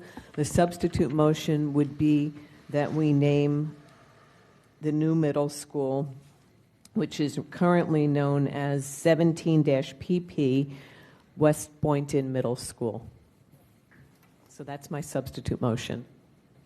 That is the primary motion. The superintendent just told us to pick one, so you're making the motion to pick one. So that is my motion. Do we have a second? Second by Ms. Ayala. Any discussion? Mr. Pesci, are you happy that we're going to name your school I think we're going to name your school West Boynton Middle School? It's going to be a lot easier than 17 PP. I could promise you that. Mr. Burke, Chairman Barbieri, Vice Chairman Brill, I really look forward to this opportunity, and we're excited to get the name and be able to move forward and continue building a community around the school. To the rest of the board members, thank you so much for your support. Well, don't thank them yet. Congratulations. Don't thank them yet. I have to ask them to vote. All in favor of naming the school West Boynton Middle School? Opposed? Motion carries 6-0. Thank you. Just take a point of personal privilege to say how excited the community is to work with you. Everybody already adores you, and everybody in the community wants to help and support you. So we look forward to more meetings, and thank you for everything you've done so far. Thank you so much. We're looking forward to building together. Thank you, Board. And Dr. Robinson, it just won't be the same sitting up here without seeing you for these last 22 years, without a doubt. Okay, that's okay. That's okay. All right, that'll take us to new business. In BRD 1, earlier we voted on the motion to move it on the agenda, but we really didn't make the motion to adopt it. So at this point, I'll read the recommendation. It's a BRD item. I recommend the board approve the posthumous proclamation for Clifford O. Taylor. Motion by Mrs. Andrews, seconded by Mrs. McQuinn. Any discussion? All in favor? Opposed? Motion carries 6-0. Mr. Superintendent, CEW 3. I recommend the board approve the Lift Together agreement with Boys Town, South Florida, effective October 20th, 2022 through August 1st, 2023, and authorize the superintendent and/or designee to sign all related documents. Motion by Ms. Ayala, seconded by Mrs. Andrews. Go ahead, Ms. Ayala. Thank you.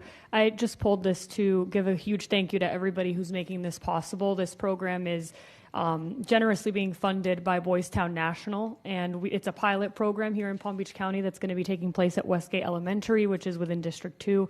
And I want to thank Mr. Oswald and everyone involved from our district staff. This was literally a month turnaround time. So I want to thank everybody for getting our ducks in a row to get the MOU process and be able to provide these additional services to the students in the Westgate surrounding community. It's going to make such a big difference to them, and I'm very excited about it. So thank you. Mrs. Andrews. Yeah, I'm so excited about this too, and I'd like to have one in the West Glades region. So I attended the meetings too, Mr. Oswald. We're pretty excited about this at Boys Town, and so we want to be second. So thank you. Any other discussion? All in favor? Opposed? Motion carries 6-0. CEW 4. I recommend the board approve the adoption of the list of instructional materials for the periods indicated and authorize the superintendent or designee to sign all related documents to the FY23 instructional materials program. Motion by Dr. Robinson, seconded by Ms. Ayala. Dr. Robinson? No? Discussion? All in favor? Opposed? Motion carries 6-0. COM 2. I recommend the board proclaim October 2022 as Disability History and Awareness Month. Motion by Dr. Robinson, second by Mrs. Andrews. Any discussion? All in favor? Opposed? Motion carries 6-0. COM 3. I recommend the board proclaim October 2022 as LGBTQ plus History Month. Motion by Mrs. Andrews, second by Dr. Robinson. Discussion? Mrs. McQuinn? Just to make it clear that some of us were not reading the proclamations because the meeting has run late.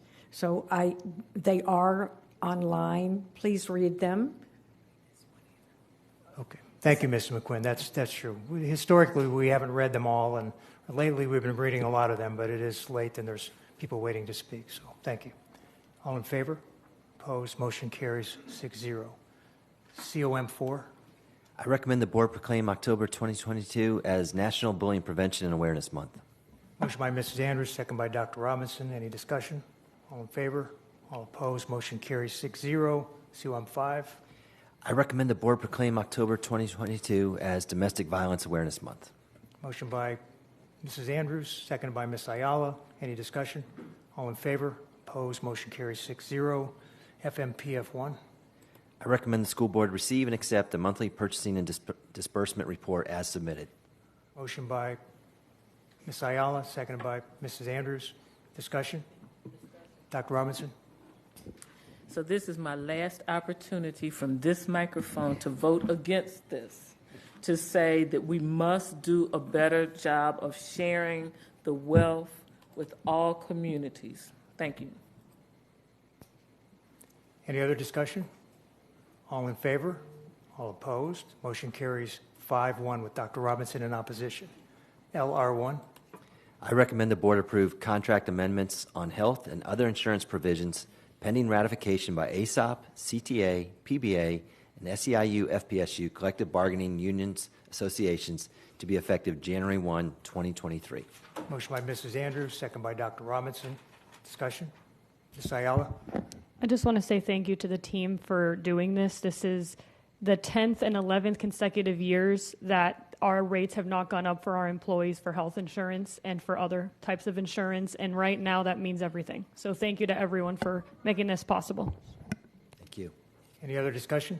All in favor? Opposed? Motion carries 6-0. P2. I recommend the board approve the personnel addendum as amended.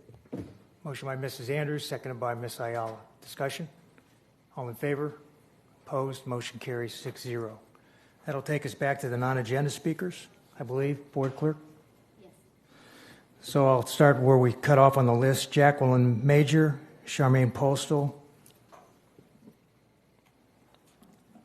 Good evening. They say the stereotypical midlife crisis usually involves a red sports car or an affair with a younger individual, but that's not why I'm here. I'm here because the crisis is one of faith and professional identity and personal resolve, and I am not the only one. My name is Jacqueline Major, and I'll be 55 December 2nd. I began teaching 31 years ago in Broward County. I'm certified in English. I've taught 6th through 12th grade. I've taught social studies, science, self-contained dropout prevention, private schools, and for the last 15 years, I've been in alt education at South Intensive. I love it. It's difficult, but it's my calling, it's my passion. It's not what I do, it's who I am, and I'm very good at it. I'm the rah-rah cheerleader for students and staff. Blue skies and rainbows abound. Let's go. But it's not so easy anymore. I arrive early, stay late, give my weekends, but it's not so easy anymore. Granted, the last 3 years have been terrible for all of us. That's a given. I had a rough go. My mom, my dad's wife of 58 years, died of cancer 10 days after diagnosis during Christmas break. No bereavement days. Then COVID. Then remote teaching. I had COVID for 3 months, back to brick and mortar. School ended 2 weeks late. That summer I had 4 surgeries in one day. Spent the summer recovering. School started 2 weeks early. I was there on the first day.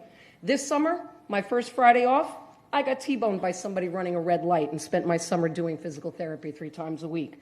But I was there on the first day. Ready, willing, able, hopeful. But things have changed. Not just the new curriculums, the whole vibe in the profession in general is different. It's not very warm or fuzzy. Teachers roll with it, but it's different. There's a palpable shift in the paradigm and the atmosphere is heavier. Something wicked this way comes. The climate, overwhelmingly negative. Time constraints, unmanageable. Paperwork, astronomical. Expectations, unrealistic. The stress is crushing. Vilification mounting, mistrust blindsiding, treatment insulting, and many of my peers are just trying to get through the day, much less the year. I, for one, lost a little pep in my step, and I feel defeated and unappreciated, so I pondered saying, what if I said I'm done? And I did the really big math, solving for X, and trying to figure out what my pension would be in 1 or 2 or 4 or 7 years, and I found out that someone still must be flying that damn plane because we're still building it. Because after 31 years, Palm Beach County says it's only been 24, and FRS says it's only been 20. And after taxes and between $600 and $900 a month for health insurance maintenance coverage, what would I be left with? Maybe a quarter of my monthly salary, unless I continue to teach until I'm 67. How do I roll with that for another year, 2, 4, or 7? So here I stand, ready to walk almost, because I think of my dad, a man who retired at the age of 57 after 33 years of teaching in New York City, whose pension is almost what I take home a month right now. Ironically, my daughter's favorite high school teacher was from Santa Lucia's. He's the son of a woman my father taught in New York City, but he's since left Florida and now teaches in New York. My name is Jacqueline Major. I'll be 55 in December, and I want to live my life while I still have one to enjoy and where I'll be appreciated. And I hope that happens while I'm still working as a teacher, not an indentured servant, and I am not alone in feeling this way. Thank you.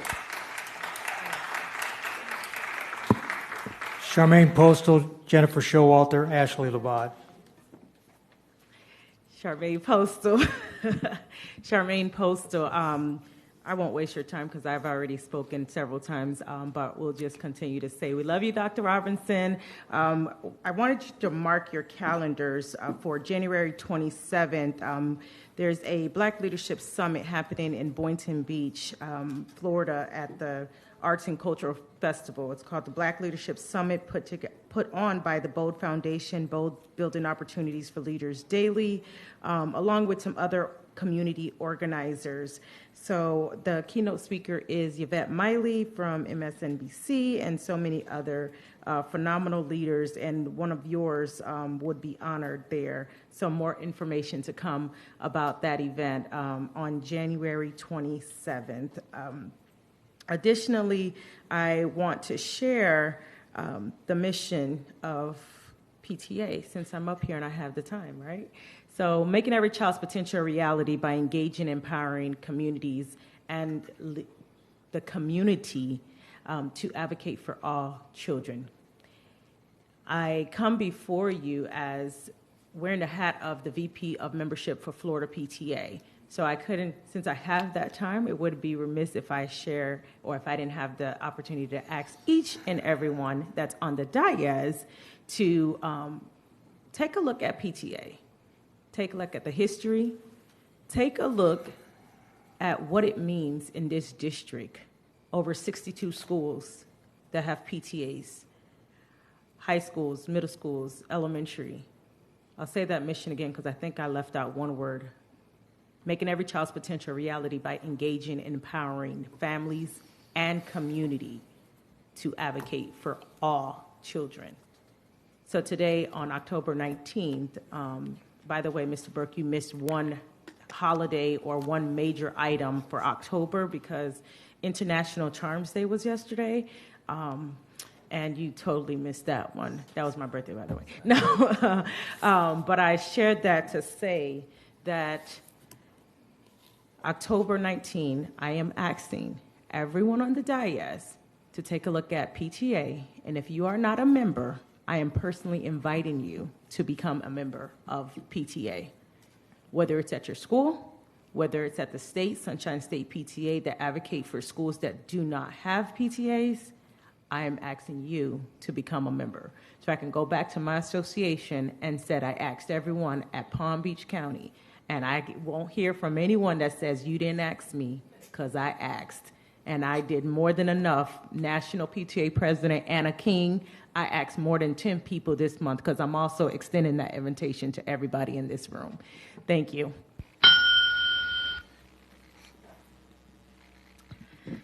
Hi, I'm Jen Showalter, mother of 3. And first, I just want to say a shout out to all the teachers.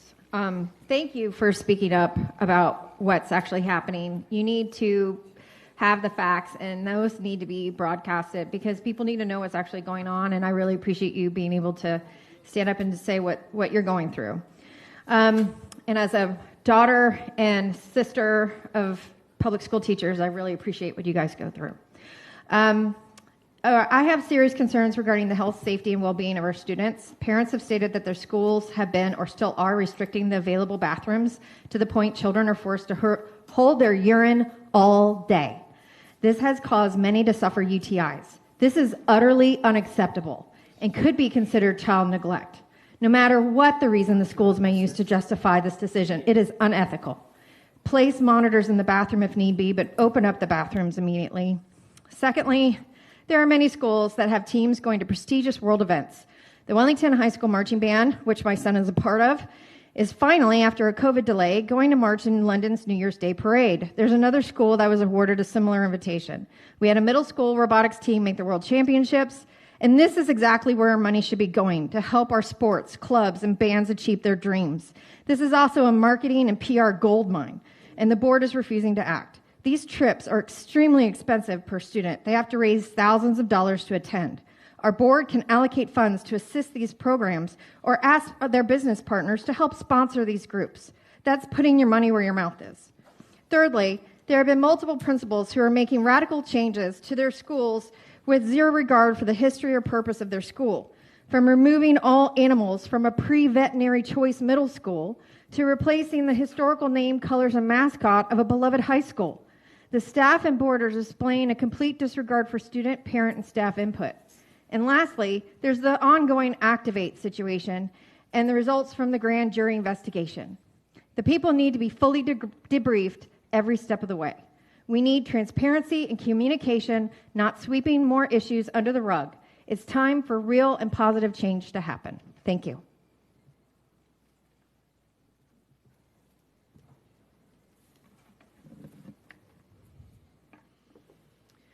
My name is Ashley Labad. First of all, the health care has gone up. That's a lie. Where was that Dr. Robinson the past 2 years? I also hope you're part of the grand jury trial so we can actually take care of every kid. I had to say it, you know. I'm sassy like you. Thank you for calling out the corruption of the board. There is still more change that needs to happen here in Palm Beach County. Community means involving parents, staff, and students. You cannot and will not take parents out of this equation. As I said in the last meeting, I do not consent to data mining our kids. I do not consent to the corrupt and political influences on this board. I do consent to looking into the investigation on the food being served to our kids. Ooh, I have time for this. 100% contain heavy metals at levels up to 6,293 times higher than the EPA level allows. 95.3% of lunches contain carcinogenic, endocrine disrupting, and liver disease causing glassite. 74% of the samples contained at least one of 29 harmful pesticides. 4 veterinary drugs and hormones were found in 9 school lunches samples of levels at 130 grams, 30.76 grams. I also do consent on a full forensic audit of this board and all money received by any company that they work with. 10 minutes of investigation finds out who they work with and who's on the boards of those companies. This county, staff, students, and families deserve better. Like I said before, I will always stand for my kids. I will always stand for my students and their families. When real teachers talk about their kids, they say, my kids. A lot of times people are like, how many kids do you have? It's because they are our kids. We care for them. And if you don't look at them like humans, you should not be in this profession, whether you're on the board or whether you're a teacher. So all of you guys that are ignoring me right now and all of the other speakers that are here to raise awareness to what's going on, please listen. You guys have division like crazy. We need unity. We are all human. We are here for one reason, our children. This is not a business, and it needs to stop being treated like a business. The money that you guys have is exponential. The bus drivers complaining for the past couple of meetings, they deserve more. I heard the raise when I was driving all the way here trying to rush home from dropping off my kids. They deserve more. Teachers deserve more, and you have the budget. You have plenty of money, and I do not feel like you guys are using it properly, and I do think that you should have a forensic audit, and I can't wait for this grand jury to look into this board. Thank you. Reginald Cox, Sarah Viscarando, and Carlene Paul.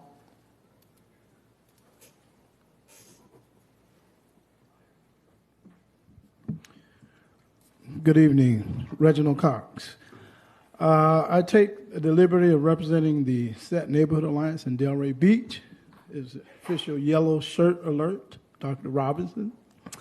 We represent 1,000 acres in Delray Beach, 28 neighborhood associations, and I bring greetings from our block captains and presidents. It would be remiss if we would not just stop by to acknowledge Dr. Robinson tonight. Much has been said. I really don't know how you add to it, so I'll just do my best with my time.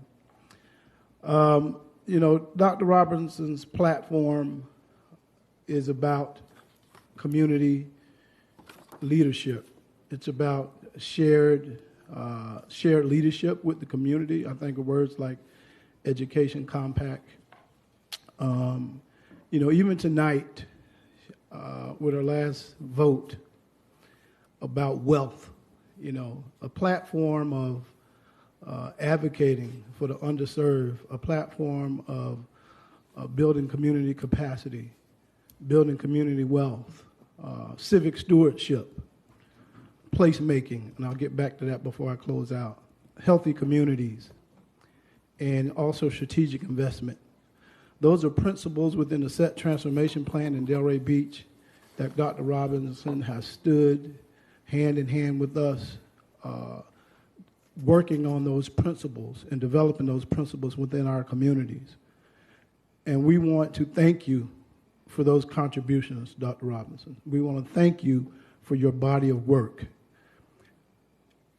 Equity has came up tonight time and time again. REI, Racial Equity Institute, Undoing Racism, the workshops. When I got involved with meeting you over a decade ago with the Coalition for Black Student Achievement, the body of work is self-evident. Tonight is about acknowledgement of you on that work. We know your work is going to continue because you've already been talking about it. So it's really just an awesome disposition of your body of work. And for me personally, coming from the product of the Palm Beach County School District, I just want to thank you. I mean, I'm in the generation 10 years before CBSA started. So I was part of the generation that CBS was trying to solve and get solutions for. And so as an adult with children in the school system now, I want to thank you for that continued contribution. Woman King doesn't have anything on you. Thank you, Mr. Cox. Go ahead, ma'am. State your name, please. Good evening. My name is Colleen Paul. Distinguished board members, Superintendent Burke, and staff. My name is Colleen Paul, like I said earlier. I have with me my colleagues, Widlin Pierre, Anne Pierre, and Zulma, Carlson Zulma. We are members of the Volunteer Association and Funds of Florida. I would like to thank the entire board for all of the hard work, dedication, serving our community. And our community would not have gotten those services if Dr. Robinson was not our champion. Short time I've been in Palm Beach, I will miss you. I like to continue to say that our dual language program, she's also our champion. And the community is very pleased to know that our students are going to be taught in the culture where they came from. I want to tell everyone on the board that today is a special day. I will not continue to talk because I will allow my colleague, Widlin, to terminate my presentation. Good evening, school board and Dr. Robinson and everyone. Again, my name is Widlin. For 20 plus years, you didn't just take the assignment, but you understand the assignment. So on behalf of our Haitian community, we want to say we are so thankful and grateful for you. You're strong and unwilling to change your true self, no matter what issues you face. One of my greatest psychiatrists once said, "What is to give light must endure burning." I can only imagine a lot of burning you endure. Defining leadership can be very difficult. It's not all about personality, attitudes, but it's also about inspiring others. Tonight, as I sat here and listened to others, you have inspired many, including myself. You have inspired me to be strong. You have inspired me as a Haitian American to speak and be the voice, not for me, but for others. And thank you for what you have done. And we would like to ask the Superintendent Mike and also Dr. Robinson, because we do have 2 plaques for you guys. Thank you so much for what you have done, and thank you again. Yeah, she's going. Go ahead.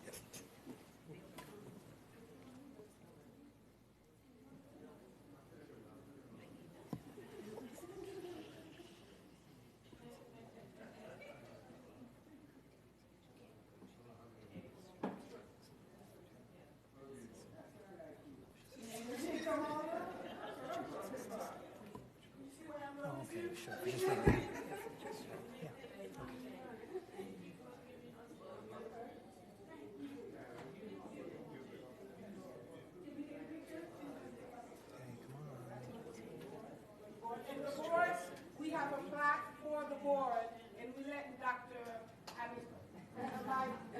Superintendent Burke take it on behalf of the board. Thank you. Mine is theirs. Picture with us?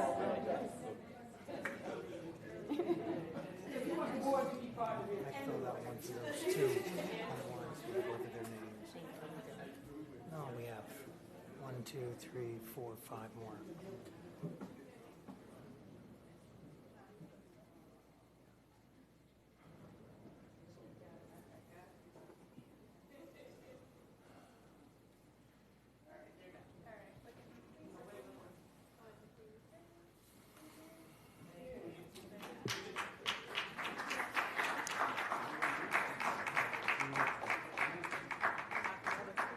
All right, our next speaker, Sarah Viscarando, Ro Whiteley, Erica Peterman. Whoever wants to come up to the podium, come on up. Just state your name, please.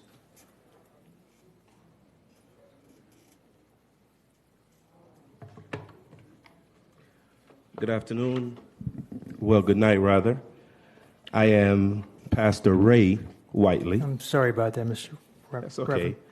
And I am here wearing 2 hats tonight. I am here as the surrogate for the city of Boynton Beach, and I have a proclamation that I will read as the surrogate.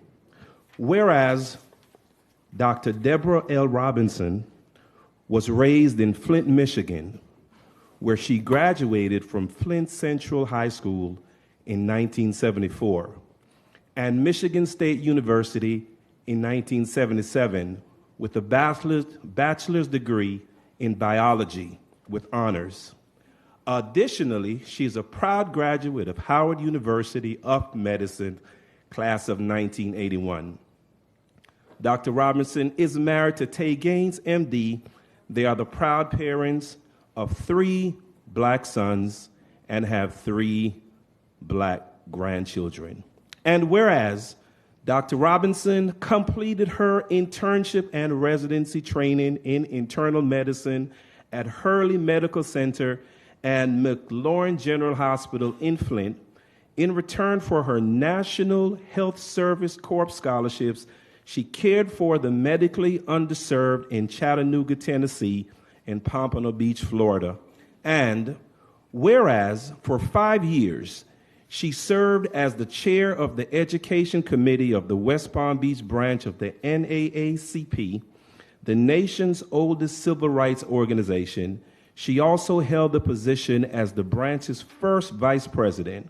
She was the founding member of the Students for Black Students Achievement and served as the chair from its inception in 1998 until her election to the school board.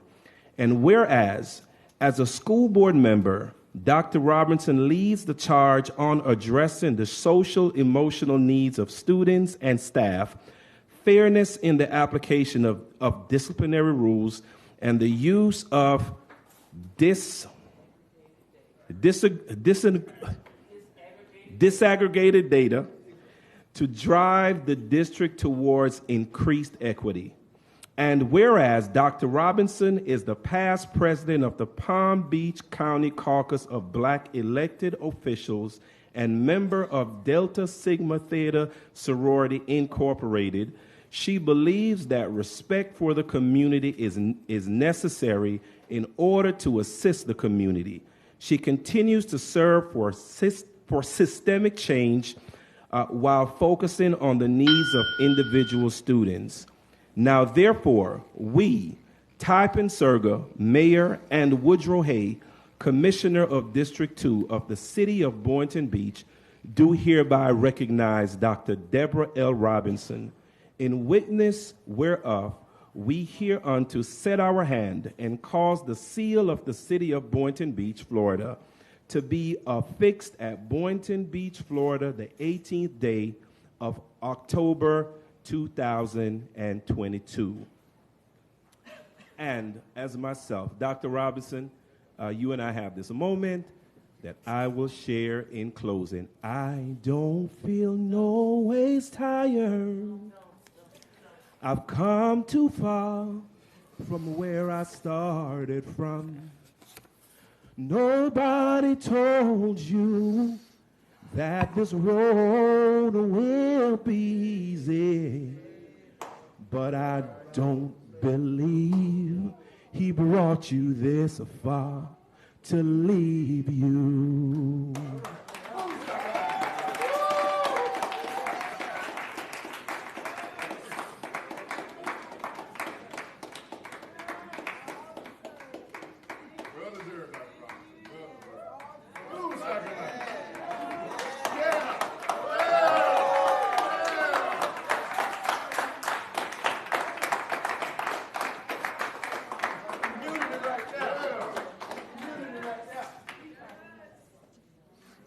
Go ahead. Okay. Hi, my name's Erica Peterman. Chairman Barbieri, Mr. Burke, thank you for having us here tonight. Mr. Barbieri has been already a huge help to us, and I just want to say thank you, and I appreciate it. Dr. Robinson, I don't know you, but it seems like you have a tremendous career. Thank you for your service. And to everyone else on the board and in front of me, thank you for your time and listening. I'm here to discuss security inadequacies at my child's elementary school. Chairman Barbieri and Mr. Burke are aware of the school we are addressing. In light of this being a public meeting, I won't state the exact name of the school at this time. First, I want to start with the timeline of events that have taken place thus far. In July, myself and Alexa Evans both separately contacted Palm Beach County School District and our city via email to address security concerns with the elementary school our children attend. On July 11th, myself and Ms. Evans on July 12th. Key points that we asked for during our communications were a more secure perimeter, a fence. Our current fence is a chain link fence with footholds and is 6 foot high. 6 feet is just basically my height. I could touch the top of it. Chain link fences with footholds have proven to be an ineffective barrier to keep intruders out, specifically in an open campus layout such as the elementary school I'm referencing that was built in 1987. Installation of safer windows. Due to the age of the building and the fact that the structure was built before mass shootings, the windows have complete access to classrooms. In the current state, they serve as no protection to children and teachers. And being in a bathroom in a code red in facilities that are not adequate for today's environment is unacceptable. Installation of safer windows on doors. The windows on the doors are almost plastic-like, shake to the touch, and can easily be popped out. This would lead to immediate access to a classroom. On July 19th, Palm Beach County School District officials and Chief Mooney, who I think was here, met with parents at a small group as well as the principal at our school to walk the campus and discuss security concerns. The school officials identified security vulnerabilities at the school at the time. July 22nd, Ms. Evans sent an additional letter via email to Palm Beach County School District and the city specifically regarding inadequate fencing and requesting a safer perimeter. Prior to the start of the school year, some security vulnerabilities were addressed. Door locks were fixed, black mesh was added to existing fencing in an attempt to reduce visibility of students. A school monitor position was approved by Palm Beach County School District. In early August, we were connected with the Office of Safe Schools through Timothy Hay, the Executive Director, and the Office of Safe Schools. Timothy Hay put us in touch with Trent Wolf, a safety manager. August 25th, a small group of parents met with principal to inform of discussions that we had with the Office of Safe Schools. I'm going to let Alexa finish.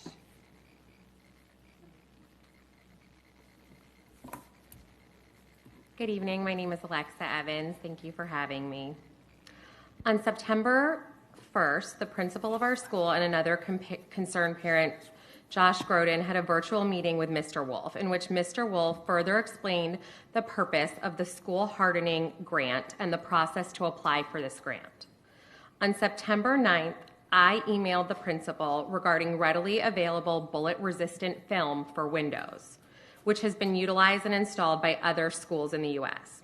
On September 12th, I emailed the Palm Beach County School District informing them of our meeting with the principal and our request that she and the Palm Beach County School District apply for these school hardening grant funds from the state. This letter went unaddressed for over a month. On October 12th, Ms. Peterman sent a follow-up email to Palm Beach County School District regarding this request for funds from the school hardening grant. Mr. Joseph Sanchez was kind enough to reply to that email and essentially said that security improvements were still ongoing. So after that lengthy background detail, I have two questions for the Palm Beach County School District. I want to know whether our principal requested the school hardening money from the district for our elementary school. And secondly, I would like to know if the district requested the school hardening money from the state for our elementary school. If the answer to either of these questions is no, my next question is why not? Palm Beach County School District members have told us many schools have chain link fences. Many schools look like yours. Many schools are as old as yours. Many schools have old doors. Many schools have old windows. My response to this is that we have to start somewhere. We are standing before you, begging you to start with our elementary school, begging you to protect our kids that attend school in your district. The school hardening grant we are asking that you utilize was developed specifically for this purpose. Examples of eligible expenditures included in the memo prepared by Timothy Hay to the school district superintendents are, quote, bullet-resistant glass and film, end quote, and, quote, fencing designed to prevent intruder entry into a facility, end quote. Failure to act due to the magnitude of work ahead within the district is inexcusable. Lack of funds is not an excuse unless the school hardening grant was applied for and denied by the state. Was it applied for? Was it denied? In closing, I want to pose this scenario to all of you. An intruder with an automatic weapon hops a chain link fence of your child's school in under a minute. The school is placed on lockdown and your child is a sitting duck in a classroom with original windows that can be broken in 2 seconds flat and a door with an old window where the lock can be accessed in seconds. How safe do you feel with your child in that classroom? I would venture to say not very safe. Schools are targets. This problem is not going away. I stand before you and ask once again that you request school hardening grant money for our elementary school for a more secure perimeter fence and bulletproof film for our windows. Thank you. All right, that was our last non-agenda speaker. So, Mr. Superintendent, unless you have anything else you would like us to cover, we can take a motion to adjourn. No, sir. We need a motion to adjourn. Motion by Mrs. Andrews, second. Dr. Robbins is making the motion in the second, and we're adjourning. Meeting's adjourned.